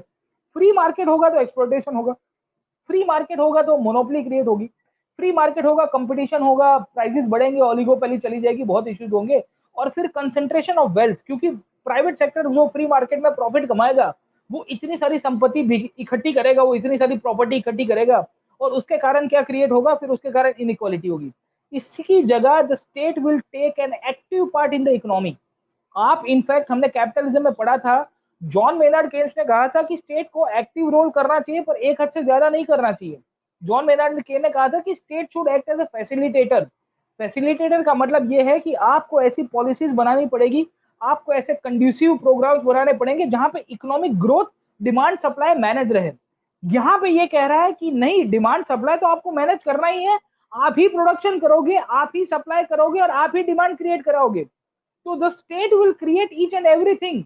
तो भारत के अंदर ये कमांड इकोनॉमी का कंसेप्ट मिलेगा, जहां पे स्टेट ने पूरे के पूरे इकोनॉमी के कुछ सेक्टर्स को छोड़ते हुए बाकी सबके सब सेक्टर्स को नेशनलाइज कर दिया और पब्लिक सेक्टर के अंडर में लेके आ गया, और कहा कि यहाँ पे प्राइवेट को अलाउ नहीं है, और हमारे पास जो भी रिसोर्सेज है, because we have nationalise the resources, we will allocate the resources for the growth of the country.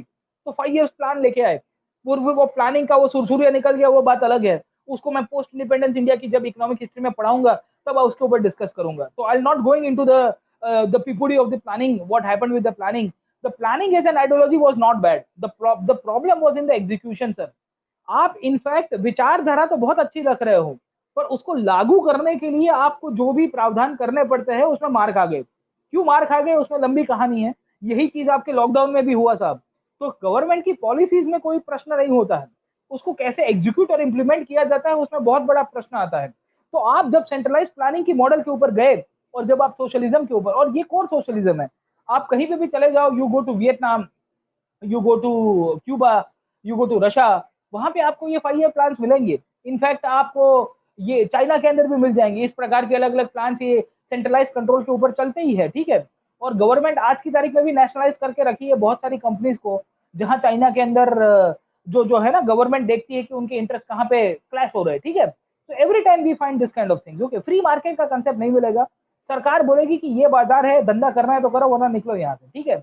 और लास्ट में अगर आप देखोगे तो सबको इक्वालिटी की बात की और कहा कि सब लोग इक्वल है, every person is equal, socially and economically सबको इक्वालिटी मिलेगी, आर्थिक रूप से और सामाजिक रूप से सबको इक्वालिटी मिलेगी। खैर सोशल इक्वालिटी तो कहीं ना कहीं एस्टेब्लिश करने की कोशिश की गई, पर सोशलिज्म के आने के बाद भी इकोनॉमिक इक्वालिटी का एक क्वेश्चन है, वो अभी भी चलता रहा है, ठीक है। तो हम कहते हैं तो समाजवादी, पर आपको पता ही है कि हमारे समाजवाद का सुरसुरिया क्यों निकल गया है। खैर, तो ये तो आपका एक फंडामेंटल बेसिस हुआ कि सोशलिज्म क्यों आया और सोशलिज्म के कोर फीचर्स क्या है। तो आप कोई भी सोशलिस्टिक मॉडल को देखोगे तो उसमें ये 4-5 मुख्य उसके बिंदु है, उसके आजू बाजू में ही घूमता रहेगा, इसके बाहर कहीं पे सोशलिज्म जाता नहीं है, ठीक है। तो घुमा फिरा के एक ही बात करेंगे कि भाई व्यक्ति का इंपॉर्टेंस नहीं है और स्टेट डिसाइड करेगा। अब स्टेट ने डिसाइड करना शुरू कर दिया कि अब तुमको काम क्या करना है, लेबर का अलोकेशन भी स्टेट दे दिया। अब मैंने कहा कि sir I am a good teacher, मैं पढ़ा लेता हूँ अच्छा, नहीं स्टेट ने कहा कि नहीं, तुम क्या करने जाओगे, तुम है ना कल से एरोप्लेन रिपेयर करने चले जाओगे। मैंने कहा कि भाई मैं अच्छा पढ़ाना जानता हूँ, मुझे एयरक्राफ्ट मेंटेनेंस नहीं आती, नहीं, मैं कहता हूँ ना, कमांड इकोनॉमी है, सेंट्रलाइज प्लानिंग है, तुमको एरोप्लेन रिपेयर करने भेजा और गलती से वही एरोप्लेन हमारा प्रेसिडेंट बैठने वाला था, ठीक है, तो ऑलरेडी नट बोल्ट थोड़ा लूज करके आया था, मेरे को तो आता नहीं था, गया, ठीक है, गिर गया, तो ये कंडीशन हो जाती है। फिर मेरे को फांसी पे लगा दिया जाएगा कि बोले कौन था, पूरा का पूरा रोस्टर निकालो, किन किन लोगों ने मेंटेनेंस किया था, ठीक है, तो पायलट को तो फांसी पे लगाएंगे नहीं, पायलट तो प्लेन में मर गया होगा गिरते वक्त, ठीक है, तो उसके जो मेंटेनेंस इंजीनियर थे उन सबकी मौत आ जाएगी। तो ये प्रॉब्लम होता है साहब, आप इनफैक्ट कमांड इकोनॉमी करते हो और जब आप हर एक चीज को नेशनलाइज करोगे, तो जिनको मैकेनिक का काम करना है उसको तुम खेती करा रहे हो, जिसको टीचिंग का काम करना है उसको तुम हॉस्पिटल में कोविड की ड्यूटी दे रहे हो। Getting my point? तो ये कंडीशन में क्या होगा, व्हाट विल हैपन, तो too much of centralisation will always lead to decline. आपके जितने भी कमांड इकोनॉमी के मॉडल है और सोशलिस्ट मॉडल डिक्लाइन में चले गए ना साहब, उन सब के पीछे का कारण ये है too much centralisation. USSR fail हुआ 1990 में, जब मैं आपको वर्ल्ड हिस्ट्री कंक्लूड करूंगा कोल्ड वॉर के बाद, तो मुझे फिर से याद कराना कि यूएसएसआर का फेलियर का मतलब ही ये था कि वो जब कमांड इकोनॉमी में टू मच चले गए और तुम्हारे पास जो भी रिसोर्सेज थे वो रिसोर्सेज तुमने एक जगह के ऊपर लगा दिए, उसके बाद बाकी जो भी थे वो कहीं ना कहीं आप उसको यूज ही नहीं कर पाए। इतना ग्रोथ हुआ, इतना ग्रोथ हुआ सेंट्रलाइज प्लानिंग के कारण की बात मत करो। पर सेंट्रलाइज प्लानिंग को छोड़ के बाकी और भी सेक्टर्स हुआ करते थे, वो सेक्टर्स के अंदर कोई पैसा इन्वेस्ट करने को तैयार नहीं है, क्योंकि सरकार के सिवा किसी के पास पैसा नहीं। गेटिंग अ पॉइंट और नॉट? समझ में आ रहा है कि नहीं आ रहा है आपको? तो ये कंडीशन में आप देखिए कि centralise planning always leads to a very good I would say problem in the economy, है ना? तो इंडिया ने सोशलिज्म का मॉडल क्यों अपनाया और सोशलिज्म फेल हुआ है कि नहीं हुआ है, उसके ऊपर पोस्ट इंडिपेंडेंस इंडिया के ऊपर बात करूंगा, या कभी नेक्स्ट क्लास के अंदर थोड़ा टाइम रहा तो उसके ऊपर आएंगे हम लोग। चलिए ठीक है। तो ये प्रॉब्लम बहुत होता है। रशिया ने सेंट्रलाइज मॉडल अपनाया, रशिया ने कमांड इकोनॉमी का मॉडल अपनाया, रशिया ने कहा कि हम 5 इयर्स प्लान करेंगे। 1921 से लेके 1927 तक आते आते भाई साहब रशिया का विकास देख के नेहरू जी है ना, ऐसा मुंह के अंदर उंगली डाल दिए थे, बोले हाय तौबा, यूं कर दिया था, ठीक है, उन्होंने, उनको लग रहा था कि भाई रशिया का विकास जैसा किसी का विकास ही नहीं है साहब। पर रशिया ने नेहरू को ये नहीं बताया कि भाई हमारे पास जितना पैसा था वो सबका सब इंडस्ट्रीज में लगा दिया, अब बाकी कोई पैसा नहीं बचा है। रशिया में 1920 से लेके 1990 तक कितने बड़े बड़े अकाल आ गए, आप कभी गूगल करके देखेगा। ये कम्युनिस्ट स्टेट होते दिखाते नहीं है। चाइना ने भी यही किया है, क्योंकि तुम्हारे पास 100 रुपया था, तुम 100 का 100 रुपया सब 5 ईयर प्लान के अंदर लगा दिए और कहा हम लोग हैवी इंडस्ट्रीज बनाएंगे। क्यों हैवी इंडस्ट्रीज? क्योंकि कोल्ड वॉर का टाइम शुरू हो रहा है, वेस्टर्न वर्ल्ड के साथ फाइट करना है, कम्युनिज्म हमारा विचारधारा है, लॉन्ग लिव रिवॉल्यूशन करना है हमको। और जितना पैसा था सब वेपन्स बनाने में लगा दिया, बड़ी बड़ी हैवी इंडस्ट्रीज बनाई, टैंक्स बनाई, बड़े बड़े इनफैक्ट इन्होंने इंफ्रास्ट्रक्चर प्रोजेक्ट्स लगा दिए और लोगों को कहा देखो हम लोग विकास कर रहे हैं औद्योगिक रूप से। लोगों ने कहा खाना नहीं है, स्टेट ने कहा कोई बात नहीं, हम लोग है ना कल नया रॉकेट बना रहे हैं। पब्लिक ने कहा क्या खाएंगे? बोले कुछ बात नहीं, कल हम लोग रॉकेट करी खाएंगे। बोले शाम को क्या खाएंगे? बोले AK-47 का हमने राजमा बनाया है, ठीक है। तो ये कंडीशन होती है साहब। आप जब सेंट्रलाइज प्लानिंग करते हो तो ये बहुत बड़ा प्रॉब्लम है, जब आपकी सोशलिस्टिक जो मॉडल है वो फेल हो जाती है साहब। तो too much of centralisation is not good. ये मैं आपको इसके लिए बता रहा हूँ क्योंकि कोरोना के अंदर भी भारत के अंदर यही प्रॉब्लम हुआ। मैं खैर वो पॉलिसी के ऊपर नहीं जाऊंगा बट जब लॉकडाउन का फेज 1 2 3 आया, तब सेंटर स्टेट इश्यूज उभर के आ गए थे। क्यों आए थे? क्योंकि स्टेट्स ने कहा कि भाई हेल्थ हमारे अंडर में आ रहा है, कंकरेंट लिस्ट में है, तो you give us the liberty to go ahead with our own plans. But आप जब फेडरल पर्सपेक्टिव को ना ध्यान में रखते हुए आप सेंट्रलाइज कर रहे हो, इंटेंशन अच्छा था पर इंप्लीमेंट नहीं हो पा रहा है ना साहब, ठीक है, तो उसके कारण ये वर्कर्स का लॉकडाउन का इशू उभर गया। खैर खैर, तो ये तो बात हो गई आपकी इसकी। अब समझने की बात करते हैं कि कलेक्टिव ओनरशिप ऑफ प्रोडक्शन किसे कहते हैं और कलेक्टिव ओनरशिप ऑफ प्रोडक्शन कैसे चलता है, ठीक है। तो ये इनका ये मानना है कि कलेक्टिव ओनरशिप ऑफ प्रोडक्शन है जो आपके सोर्सेस जो है, रिसोर्सेज जो है, उससे फायदा क्या होगा? जैसे स्टेट के कंट्रोल में आएगा तो स्टेट प्रॉफिट के ऊपर नहीं चलता है। समझ में आ रहा है कि नहीं आ रहा है? स्टेट प्रॉफिट के ऊपर नहीं चलता, स्टेट कहता है कि खाली हम लोग सर्विसेज डिलीवर करेंगे, हम वेलफेयर के कंसेप्ट के ऊपर चलेंगे। तो जहां जहां वेलफेयर चलेगा वहां पे आपका कॉस्ट ऑफ प्रोडक्शन डाउन होगा। क्यों डाउन होगा? क्योंकि वो एक मिनिमम बैर मिनिमम अपना डेटम निकाल के सब कुछ कर देगा। गेटिंग माय पॉइंट और नॉट? इंक्लूडिंग इनका मानना ये था कि हम लोग इनफैक्ट सबको जॉब दे रहे हैं और जॉब दे रहे हैं उसके कारण फायदा ये होगा कि कैपिटलिज्म में लोगों का एक्सप्लॉयटेशन बहुत हुआ। क्यों एक्सप्लॉयटेशन हुआ?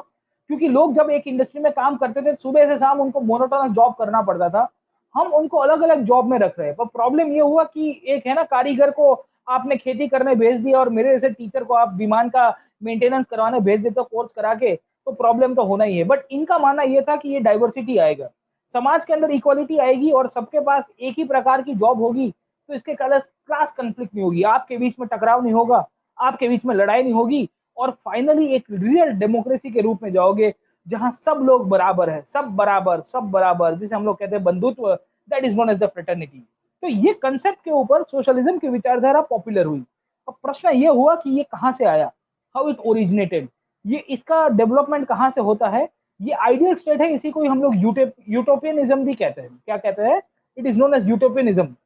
ये कैसी विचारधारा है जो खाली किताबों के अंदर एग्जिस्ट करती है। जैसे आप लोग सोचते हो ना कि एक ऐसी समाज व्यवस्था होनी चाहिए, लोग ऐसा करना चाहिए, है ना, जो इज्म होते हैं ना, इज्म, ये इज्म में सब आपकी यही बातें होती है कि ऐसा होना चाहिए, वैसा होना चाहिए, मैं कलेक्टर बनूंगा फिर ऐसा करूंगा। अरे भाई, तुम पहले पीटी तो पास करो, फिर उसके बाद अपना इज्म को दिखाना, ठीक है। तो ये कंडीशन के अंदर राम राज्य के ऊपर कभी बाद में बात करेंगे बेटा, ठीक है।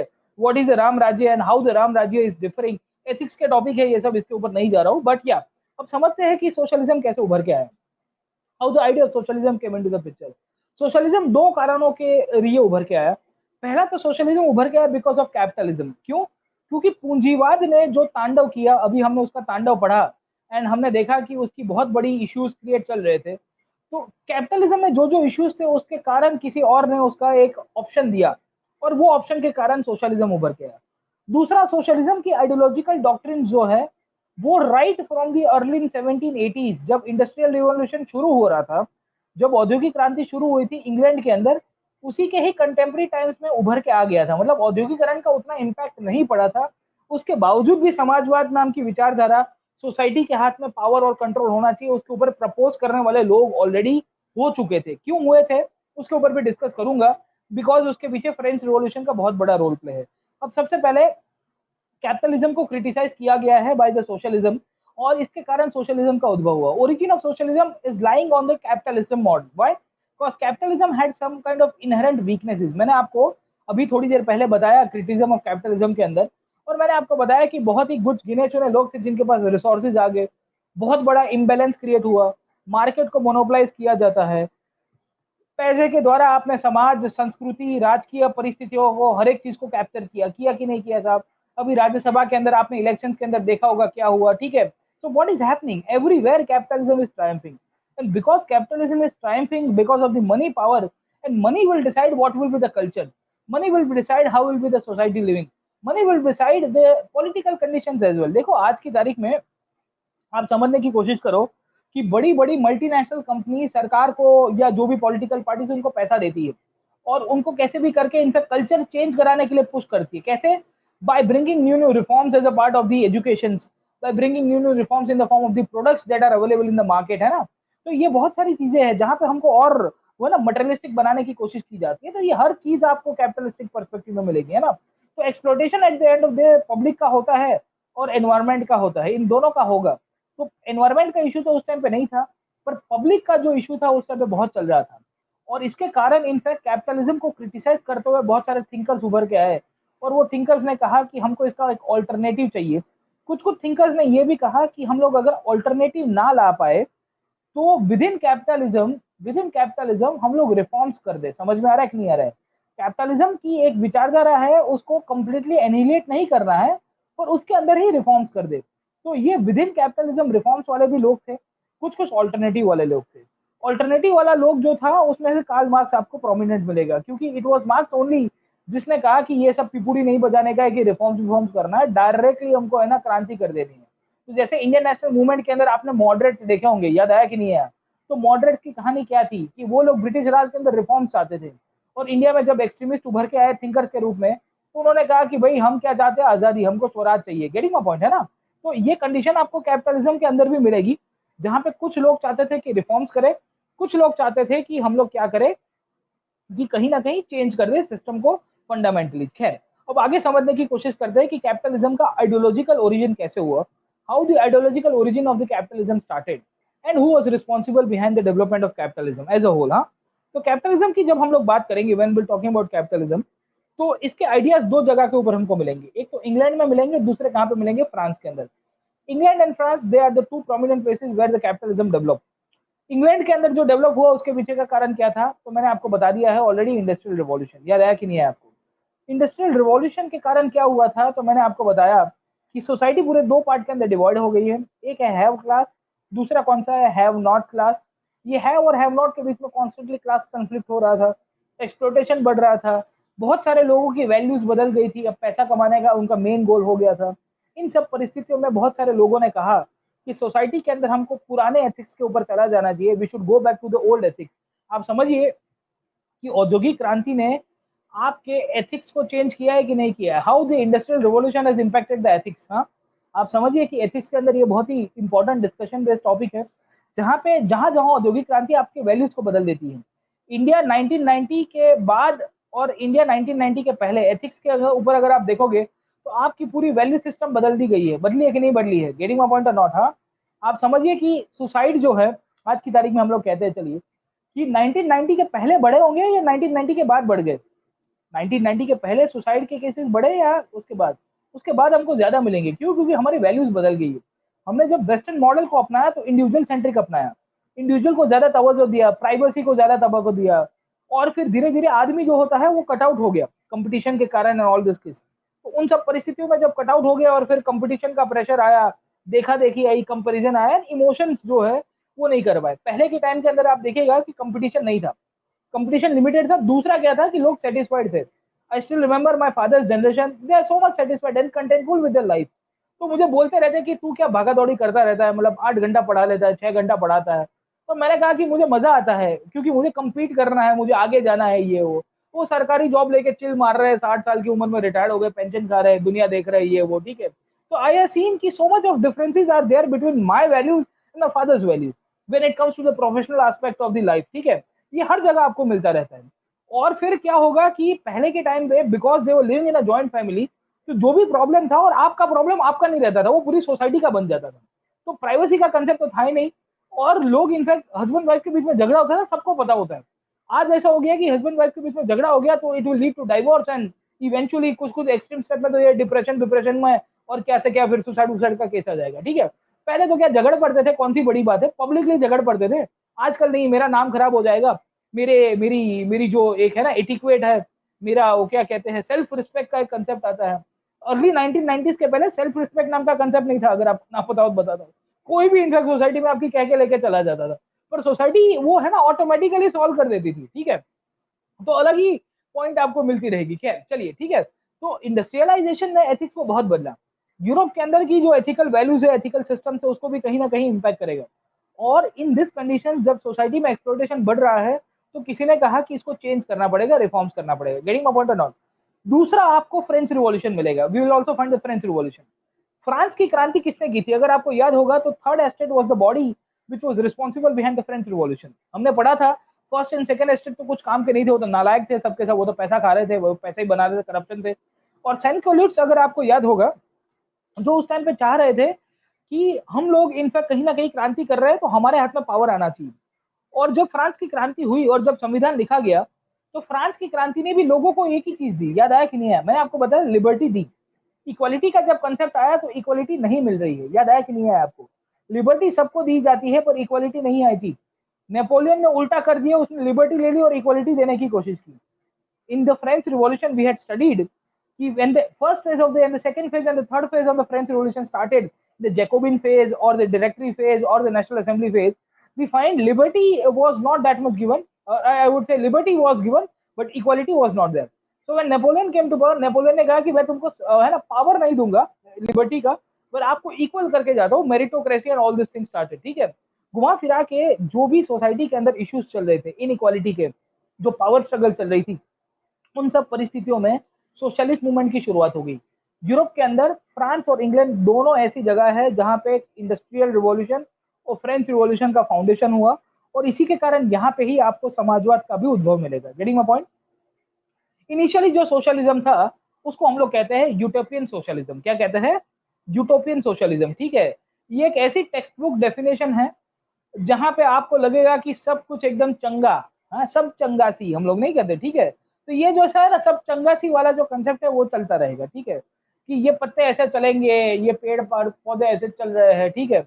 बट प्रैक्टिकली कुछ भी नहीं होता साहब, आपको है ना। तो ये यूटोपियन सोशलिज्म आपको ब्यूरोक्रेसी में भी सिखाई जाती है। ब्यूरोक्रेसी में यूटोपियन एडमिनिस्ट्रेशन चलता है। तो आप जब किताब के अंदर पढ़ते हो कि एडमिनिस्ट्रेशन ऐसा चलना चाहिए, और फिर ट्रेनिंग सेंटर्स में जब जाओगे जहां पे भी आपको ट्रेन किया जाएगा, वहां पे भी एडमिनिस्ट्रेशन, फिर ग्राउंड में जाओगे पता चलेगा कि भाई कुर्सी का पहिया टूट गया है, या आप देखोगे पंखा कचड़ कचड़ आवाज कर रहा है, वो जो मेरा चपरासी है वही मेरा ड्राइवर है, ठीक है, या ड्राइवर तो मिले भी ना आपको, खैर तो दूर की बात है। बट ये यूटोपियन जो टेक्स्ट बुक डेफिनेशन है ना साहब, उसमें ये प्रॉब्लम होता है, ये हमारे पूरे एजुकेशन सिस्टम के साथ प्रॉब्लम है। हम लोग एजुकेशन की भी जब बात करते हैं, तो मैं इंजीनियरिंग पढ़ता था, मुझे लगता था कि बिल्डिंग ऐसे बनती है, सिविल इंजीनियर था, किताबों के अंदर पढ़ते थे ना। अब पहले दिन मैं साइट के ऊपर गया आफ्टर कंप्लीटिंग माई स्टडीज, या और still in my engineering, but मुझे वो सेमेस्टर का ब्रेक पड़ा था, तो मुझे किसी ने साइट पे भेजा कि भाई सीख के आओ थोड़ा बहुत, 2-3 महीना तुम्हारा ऑफ है तो and then was very much surprise to see कि मैंने जो किताबों में पढ़ा है वो कुछ बाहर तो दिखता ही नहीं, उसका पूरा ऑपोजिट चल रहा है, ठीक है। तो एडमिनिस्ट्रेशन भी ऐसे ही चलता है साहब आपका, ठीक है। तो यूटोपियनिज्म एक ऐसी विचारधारा है जो एक ऐसे आइडिया के रूप में बताता है, जो कहता है कि सब कुछ आइडियल होगा, आइडियल समझ वाले एकदम सिद्धांतवादी, एकदम ऐसा चलना चाहिए, ठीक है। और सब कुछ सोसाइटी आपका एथिक्स के ऊपर चलना चाहिए। अब एथिक्स जो भी चीजें बताता है वो प्रैक्टिकली कभी इंप्लीमेंट होता है? एथिक्स या इनफैक्ट जो भी आपके थिंकर्स जो बताते हैं वो प्रैक्टिकली इंप्लीमेंट होता है, ठीक है। तो इन सब का मानना ये था कि सोसाइटी में जो भी इविल्स है, सोशल इविल्स है, वो चाहे डिस्क्रिमिनेशन हो गया, वो चाहे इनइक्वालिटी हो गई, वो चाहे पॉवर्टी हो गई, वो चाहे आपका इकोनॉमिक या पॉलिटिकल इनइक्वालिटी है, उन सबको आप धीरे धीरे धीरे करके हटाओगे तो सोसाइटी बहुत जस्ट बन जाएगी, समझे आप लोग, ठीक है। और हमारा जो फ्यूचर है, हमारा जो विकास है, वो तभी पॉसिबल होगा जब हम लोग सोशल आइडियल्स के रूप में चले। तो ये अच्छी बात है, मैं गलत नहीं कहूंगा, ठीक है। एक और कीबोर्ड वॉरियर आए हमारे बीच में, खैर। सो व्हाट वी फाइंड कि हमको देखने को मिल रहा है कि चलिए ठीक है। हाँ भाई, कौन सा केस सॉल्व किया अभी जरा बताइएगा। हाँ, कोई कोई केस सॉल्व किया कि नहीं किया आपने? हाँ, ये कोरोना कहाँ से आया जरा बताए, जरा शेरलॉक होम्स। हाँ, ठीक है, कौन कहाँ से कोरोना आया जरा बता दीजिए, कमेंट तो करो भाई। वो कीबोर्ड वॉरियर चले गए का? कोरोना कहाँ से आया जरा थोड़ा रिसर्च करके बताइए। चलिए ठीक है। चलो, कहाँ थे हम लोग, ठीक है। So what I was discussing about this point. तो हम लोग बात कर रहे थे कि ये अलाउ क्यों किया जाता है इस तरह से सूडोनेम के द्वारा। तो और फिर कभी कभी है ना, ये कमेंट उटपटांग करते रहते हैं। आप तो नहीं कर रहे हो, अच्छी बात है, पर कुछ कुछ के अंदर मैंने देखा है कि आड़े टेढ़े नाम लेके they will try to comment and disturb the classes as well, है ना। ये तो गलत बात है, खैर चलिए। हाँ, नहीं अभी वो लिंक अप कर देना चाहिए Aadhaar to your ID, mobile ID जो है ना, वो आधार के साथ लिंक अप कर देना चाहिए। I will recommend to the company as well, technical team as well, कि भाई इसको रेकमेंड कर दो, सो दैट उसकी इंडिविजुअल की आइडेंटिटी तो पता चले कि भाई कौन है साहब, है ना। चलिए आगे चलेंगे हम लोग, ठीक है। So harmony and cooperation required between the different parts of the society. हमको ये भी जरूरत है कि समाज के अंदर सबके बीच में समानता होनी चाहिए, सबके बीच में इनफैक्ट सहयोग से हम लोग आगे चलेंगे, और समाज के अंदर जो भी वैल्यूज है उसको इम्प्लीमेंट कराएंगे बाय रिमूविंग द इविल्स। हाँ, तो जस्ट सोसाइटी की बात करेंगे। अब देखो, जस्ट सोसाइटी आपको है ना खाली टेक्स्ट बुक्स के अंदर मिलेगी, इसके लिए उसको यूटोपिया कहा गया है, समझ में आया आपको, ठीक है। तो आइडियलिस्टिक पर्सपेक्टिव होता है जो किताबों के अंदर, जिसे हम लोग राम राज्य के रूप में भी पहचानते हैं, समझ में आया आपको। हम राम राज्य क्यों कहते हैं, why we call this thing as Ram Rajya. Ram राज्य का मतलब ये नहीं था कि राम भगवान खुद आके शासन करेंगे, याद रखेगा। राम राज्य का मतलब ये होता है कि as an individual I will be following the societal ethics, जितने भी सोसाइटल एथिक्स है वो मैं फॉलो करूंगा। I will be differentiating what is good and bad for the society, and finally take all the decisions. तो जब मैं जितने भी एथिक्स बेस्ड और वैल्यू बेस्ड अपना लाइफ जीऊंगा, तो वहां पे मैं कोई भी इनफैक्ट ऐसी गलत काम नहीं करूंगा, and I will not do any kind of bad deeds that are detrimental to the interest of the society. मैं जब जब गलत काम नहीं करूंगा तो मैं सच्चाई के मार्ग के ऊपर चलूंगा, और जब प्रतीक नायक एक इंसान सच्चाई के मार्ग के ऊपर चलेगा, दूसरे बात all the members of the society इसी मार्ग के ऊपर चलेंगे, तो आपको स्टेट की जरूरत नहीं पड़ेगी। और जब स्टेट की जरूरत नहीं पड़ेगी तो आप सब के सब क्लासलेस हो जाओगे, आपके बीच में कोई इनफैक्ट क्राइम नहीं होगा, सब हारमोनी के रूप में कोऑपरेशन करके रहोगे। उसी को ही राम राज्य कहते हैं। राम भगवान के जितने भी आइडियल्स है, राम भगवान के जितने भी गुण हैं, जो हर एक इंसान के अंदर आ जाते हैं, तो उसके बाद राम राज्य आ जाएगा, समझ में आया आपको, ठीक है। तो ये जो राम राज्य का कंसेप्ट है, इसी को यूटोपियन सोशलिज्म के रूप में पहचानते हैं। खैर ये तो खाली एक टिप ऑफ द आइसबर्ग था, राम राज्य के ऊपर 2 घंटा बोलूंगा तो भी कम पड़ जाएगा। खैर, तो लेट अस सी, क्योंकि सबका अपना अपना विचार है। योगी जी का राम राज्य अलग है, गांधी का राम राज्य अलग है, मोटा भाई का राम राज्य अलग है, मोदी जी का राम राज्य अलग है, ठीक है, कांग्रेस का राम राज्य अलग चलता रहेगा। खैर, तो ये यूटोपियन सोशलिज्म है जो इंग्लैंड के अंदर उभर के आया, और इंग्लैंड के बाद आपको फ्रांस, ये दो जगह के ऊपर आपको थिंकर्स मिलेंगे जिन सब का मानना ये था कि भाई हम लोग समाज के अंदर के जो दुर्गुण है, जो हम लोग वर्च्यूज, नेगेटिव वर्च्यूज किसे कहते हैं, उसको रिफॉर्म की तरफ लेके जाए। चार पांच बड़े बड़े थिंकर्स है जिसे हम लोग कहते हैं फेज वन ऑफ सोशलिज्म, जिन्होंने इनफैक्ट यूटोपियन सोशलिज्म की बात की। Henry Saint Simon, Charles Fourier, Louis Blanc, Pierre Joseph and Robert Owen. इन सब के सोशलिज्म को कहीं ना कहीं इनके अंदर बहुत बड़ा प्रॉब्लम था, और यही प्रॉब्लम को हाईलाइट करते हुए मार्क्स ने कहा कि ये लोग फालतू की बातें करते रहते हैं, हमको जो सोशलिज्म में जाना चाहिए वो कौन सा है, साइंटिफिक सोशलिज्म। और ये सोशलिज्म कैसे चला, किस हिसाब से चलता है, उसके ऊपर नेक्स्ट क्लास के ऊपर डिस्कस करेंगे। आज यहाँ पे नहीं करते हैं क्योंकि और अभी 1-1.5 घंटे का टाइम लगेगा, so it will take its own time. So I don't want to extend the class जैसे हमने प्रीवियस क्लास के अंदर किया था, ठीक है। तो आई थॉट कि मैं थोड़ा ज़्यादा खींचूंगा इसको, बट वो आराम से 12 बजा देगा मेरे भी, ठीक है। तो इट्स इट्स बेटर कि हम लोग यहाँ पे स्टॉप करते हैं। एंड जो भी डाउट होते हैं मैं ले लेता हूँ, और फिर और कोई होगा तो फिर हम लोग इसके ऊपर डिस्कस करेंगे, चलिए ठीक है। बट होपफुली आपको यहाँ तक का पिक्चर क्लियर हो गया। अब आप लोग क्या करोगे, आप लोग स्लाइड्स को डाउनलोड करोगे। सबसे पहले you will B downloading the slides. once you will download the slides, what you will do, after downloading the slides, you will be reading the further topics। ये जितने भी है इन सबको आप पढ़ के आइएगा, और मैं हो सके तो ये वीकेंड को पूरा कंपाइल करके डाल दूंगा। मेरा मानना ये था कि मैं सोशलिज्म को कंप्लीट करके कंपाइल करके डालूं, सो दैट आपको फ्लो रहे, क्योंकि इंपेरियलिज्म एक अभी बाकी है, ठीक है। सो आई सजेस्ट कि आप डाउनलोड कर दीजिएगा अभी, एनोटेशंस विदाउट एनोटेशंस जो भी है, और उसके बाद हम लोग आगे चलेंगे। और जब मंडे को मिलूंगा तब इसके ऊपर यहाँ से ही कंटिन्यू करेंगे, मार्क्स की विचारधारा को क्रिटिसाइज भी करेंगे और रेलेवेंस के ऊपर भी चले जाएंगे, ठीक है। बाकी कुछ कुछ टॉपिक्स जो पोस्ट इंडिपेंडेंस इंडिया का सोशलिज्म के ऊपर है, उसके ऊपर भी डिस्कस करने का मन कर रहा है, पर लेट अस सी। अभी आगे के हमारे पास करीबन 8-9 लेक्चर्स है, तो मुझे 1990 तक लेके जाना है, आपको कोल्ड वॉर तक लेके जाना है, थीमेटिक तो पढ़ाई देना है, अगर डिटेल में भी नहीं गया तो एटलीस्ट उसके ऊपर थोड़ा टाइम देना है, तो इसको थोड़ा पुश करके नेक्स्ट क्लास में कंक्लूड करूंगा मैं, ठीक है। चलिए,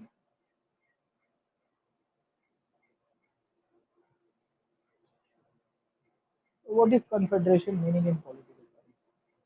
देखो, confederation is an example of federation as well. अब पॉलिटिकल टर्म्स के अंदर इसकी व्याख्या देखने जाओगे तो अब मैं इसको कैसे बताऊं, it's an example of federation के रूप में हम लोग इसको देख सकते हैं। तो एग्जैक्ट पॉलिटिकल टर्म्स में I am not able to get the correct definition as of now. मैं आपको ना मंडे के क्लास के अंदर बताता हूँ कि कन्फेडरेशन को कैसे, क्योंकि ये लूज भी हो सकता है, ये रिजिड भी हो सकता है, वो डिपेंड करता है इसके प्रैक्टिकल एग्जांपल में। EU can be an example, kind of an example हम लोग कह सकते हैं, ठीक है। दोनों बहुत सारे इश्यूज है ना।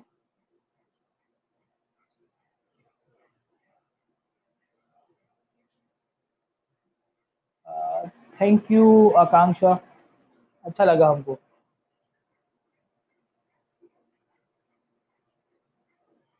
Liberty and equality can not go together.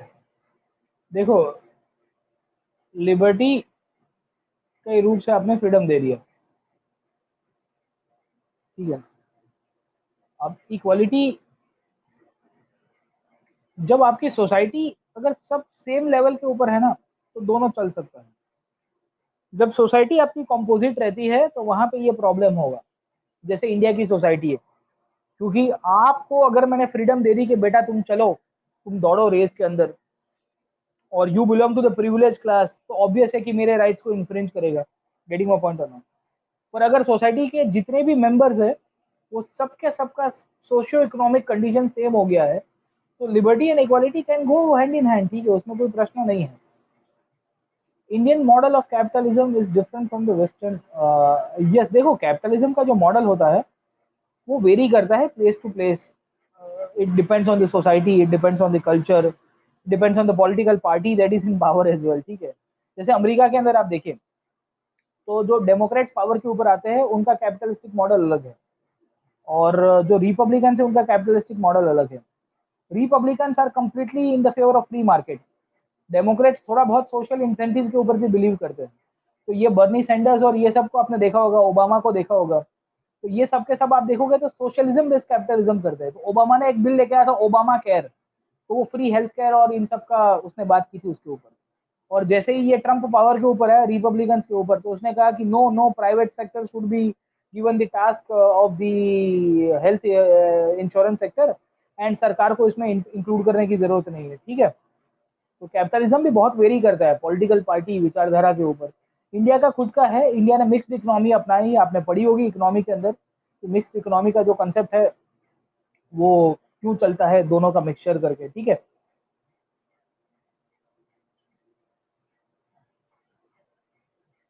Yes बेटा, पर ये अभी नहीं कर पाऊंगा, है ना। मैं मेंस के जब क्लासेस लूंगा ना, तो मैं एथिक्स के ऊपर थोड़ा बहुत डिस्कस कर लूंगा, क्योंकि मेरी एथिक्स जो है वो किताबों के अंदर नहीं है एक्चुअली।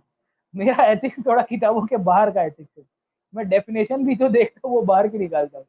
तो वो एक जनरल पर्सपेक्टिव दूंगा मैं आपको एथिक्स का, मतलब है ना, एक birds eye view of ethics, कि क्या चलता है, क्यों होना चाहिए ऐसा, ठीक है। तो क्लैरिटी के लिए आपको मजा आएगी। तो जैसे पीटी खत्म होगा उसके बाद करेंगे हम लोग अक्टूबर नवंबर में, है ना।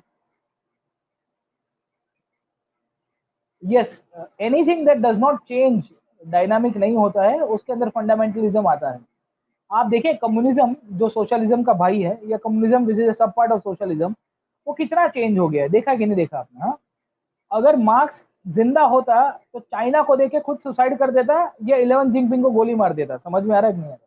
ठीक है, चाइना कहता है कि हम कम्युनिस्ट है, बट टू द कोर आप देखें कितना कैपिटलिज्म के पर्सपेक्टिव में माने।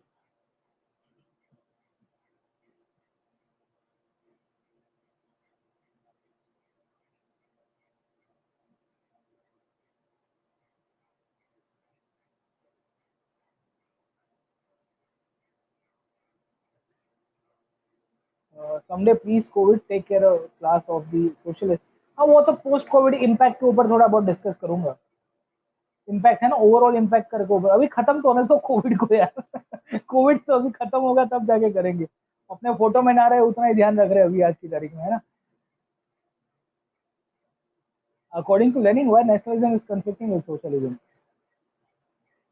अभी मैं आता हूँ, अभी इसके ऊपर आया नहीं हूँ मैं। पर सोशलिज्म कहता है क्लासलेस सोसाइटी। नेशन क्यों बने हैं?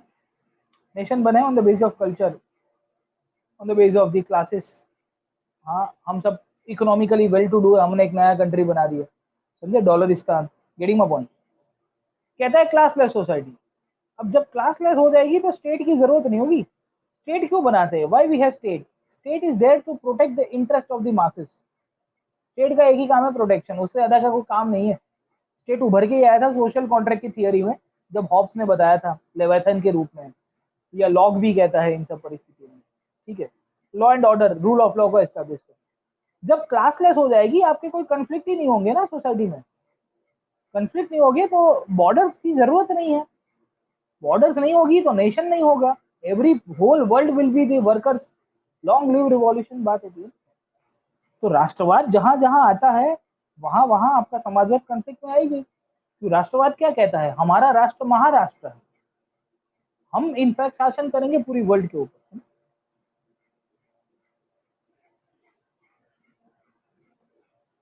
आईआर भी पढ़ा दीजिएगा। चलिए ठीक है, I try to teach IR as well. लंबा टॉपिक हो गया।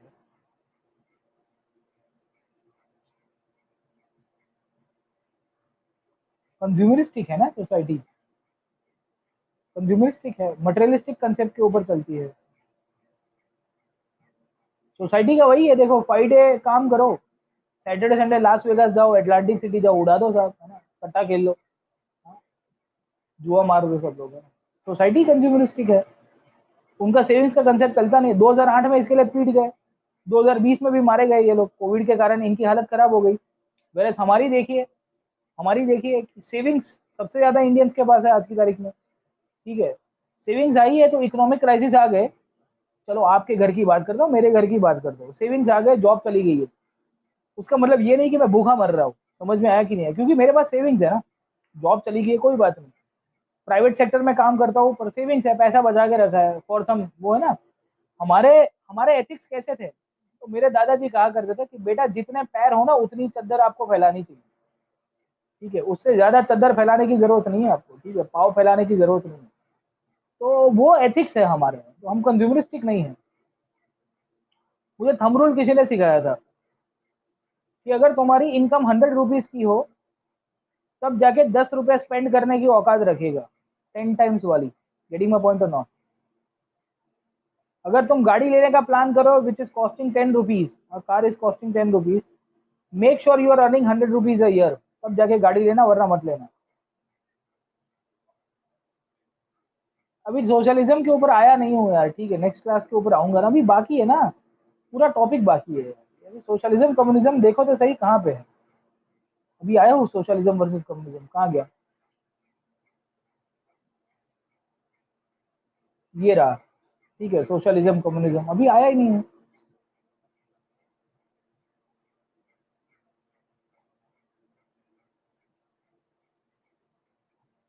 थैंक यू माय फ्रेंड, पढ़ते रहिए।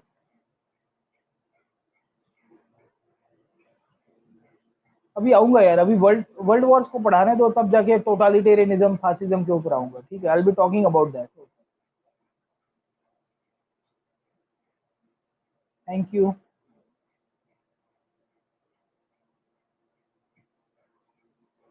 वही है, अमेरिका वाला ही कंसेप्ट है, ठीक है, मतलब 1920 है कन्फेडरेशन के अंदर भी, state is not destructible but union can, like we will plan, तो इसमें सबकी अपनी वेरी वेरी चलती रहेगी।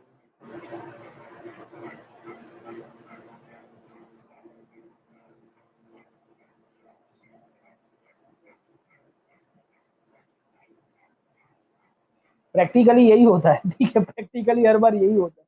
वो देख कबूतर, हाँ, वो देख कबूतर ही होता है, और सब जगह बेटा वही है, प्रैक्टिकली किसी को तो क्रांति होती है भाई, अब तो क्रांति भी नहीं हो पाएगी, ठीक है। कैपिटलिज्म है ना, ओपीएम की तरह है। कैपिटलिज्म को लगता है ना कि जैसे उसकी मौत आनी शुरू हो गई है, मतलब लोग उसके सामने बोलना शुरू कर रहे थे, एक लॉलीपॉप दे देता है, बोले लाओ बेटा चूसो। रशिया में कंडीशंस वैसी थी, अभी आऊंगा नहीं ना, रशियन रिवॉल्यूशन पढ़ाऊंगा तब डिस्कस करूंगा उसके ऊपर। आजकल कैप बहुत सुधर गया है, अब कैपिटलिज्म पहले से नालायक ही नहीं करता है। हेनरी फोर्ड कहते हैं कि capitalism has evolved and capitalism has changed itself, it is not following the old imperial ideology and the old exploitative ideology.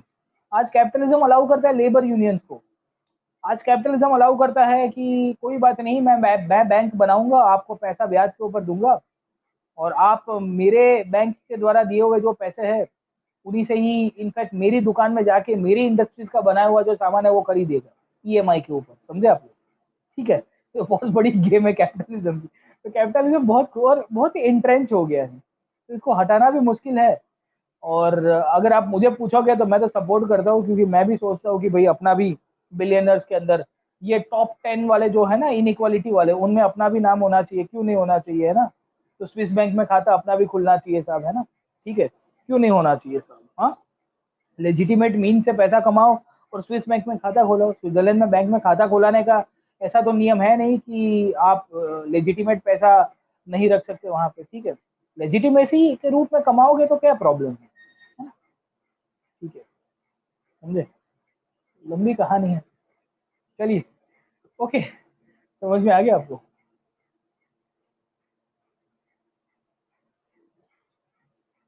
हाँ, नियो कॉलोनियलिज्म है, अभी आऊंगा उसके ऊपर। कॉलोनाइजेशन और वो सब पढ़ाने तो दो यार मुझे, अभी तो टाइम है अभी, है ना? चलिए बाय बेटा, and I see you in the next class, next class में मिलता हूँ आपको, ठीक है। मंडे को मिलेंगे अपन। मंडे, मंडे को हमारा वर्ल्ड हिस्ट्री भी है और मॉडर्न इंडियन हिस्ट्री भी शुरू हो रहा है, ठीक है।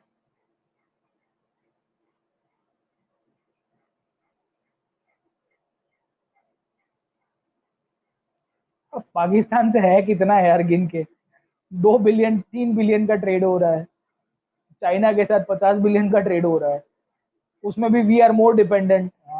आज की तारीख में फार्मा सेक्टर का आधा 50% of raw materials is coming from China. अब आप बोलोगे इंडिया जेनरिक मेडिसिन बहुत बढ़िया बना देगा, रॉ मटेरियल कहाँ से लाएगा भाई? हाँ, तो ये क्या है कि देखो, बोलने के लिए बात अलग होती है, बुरा मत लगाइएगा, बट हम लोग इतनी विशियस वेब के अंदर आ गए, इसके लिए मैंने शब्द दिया, we have been dragon trap. Debt trap होता है ना, वैसे ही हम लोग ड्रैगन ट्रैप में आ गए। हमको ड्रैगन ने ऐसा फंसाया है कि बात मत करो साहब। तो आइदर यू लव हिम और hate him, but you can not ignore him.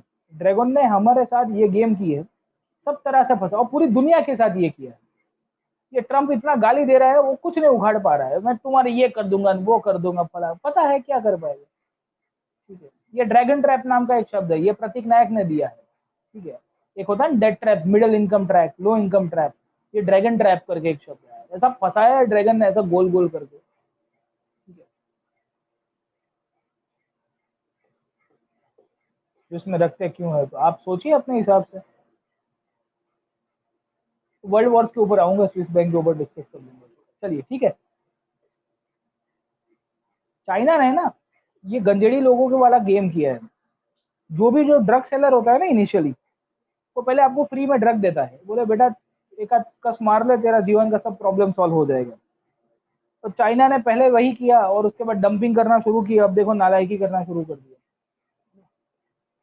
ये बहुत बड़ा है। अब ठीक है, इसके लिए अपनी जो नीड्स को लिमिटेड करो ना। घास की रोटी खा के जिएंगे साहब। गोरा बादल की कहानी पता ना हो तो कभी गूगल करिएगा कि हु वर गोरा बादल। घास की रोटी बन के, या घास की रोटी बना के, इनफैक्ट महाराणा प्रताप कहाँ, रावल रतन सिंह की मदद की थी, सेनापति थे सब, गोरा सिंह, है ना। तो यही कहानी है सब। अपनी नीड्स को जितना बढ़ाओगे उतना ग्रीड में कन्वर्ट हो जाओगे, फिर डिपेंडेंट हो जाओगे।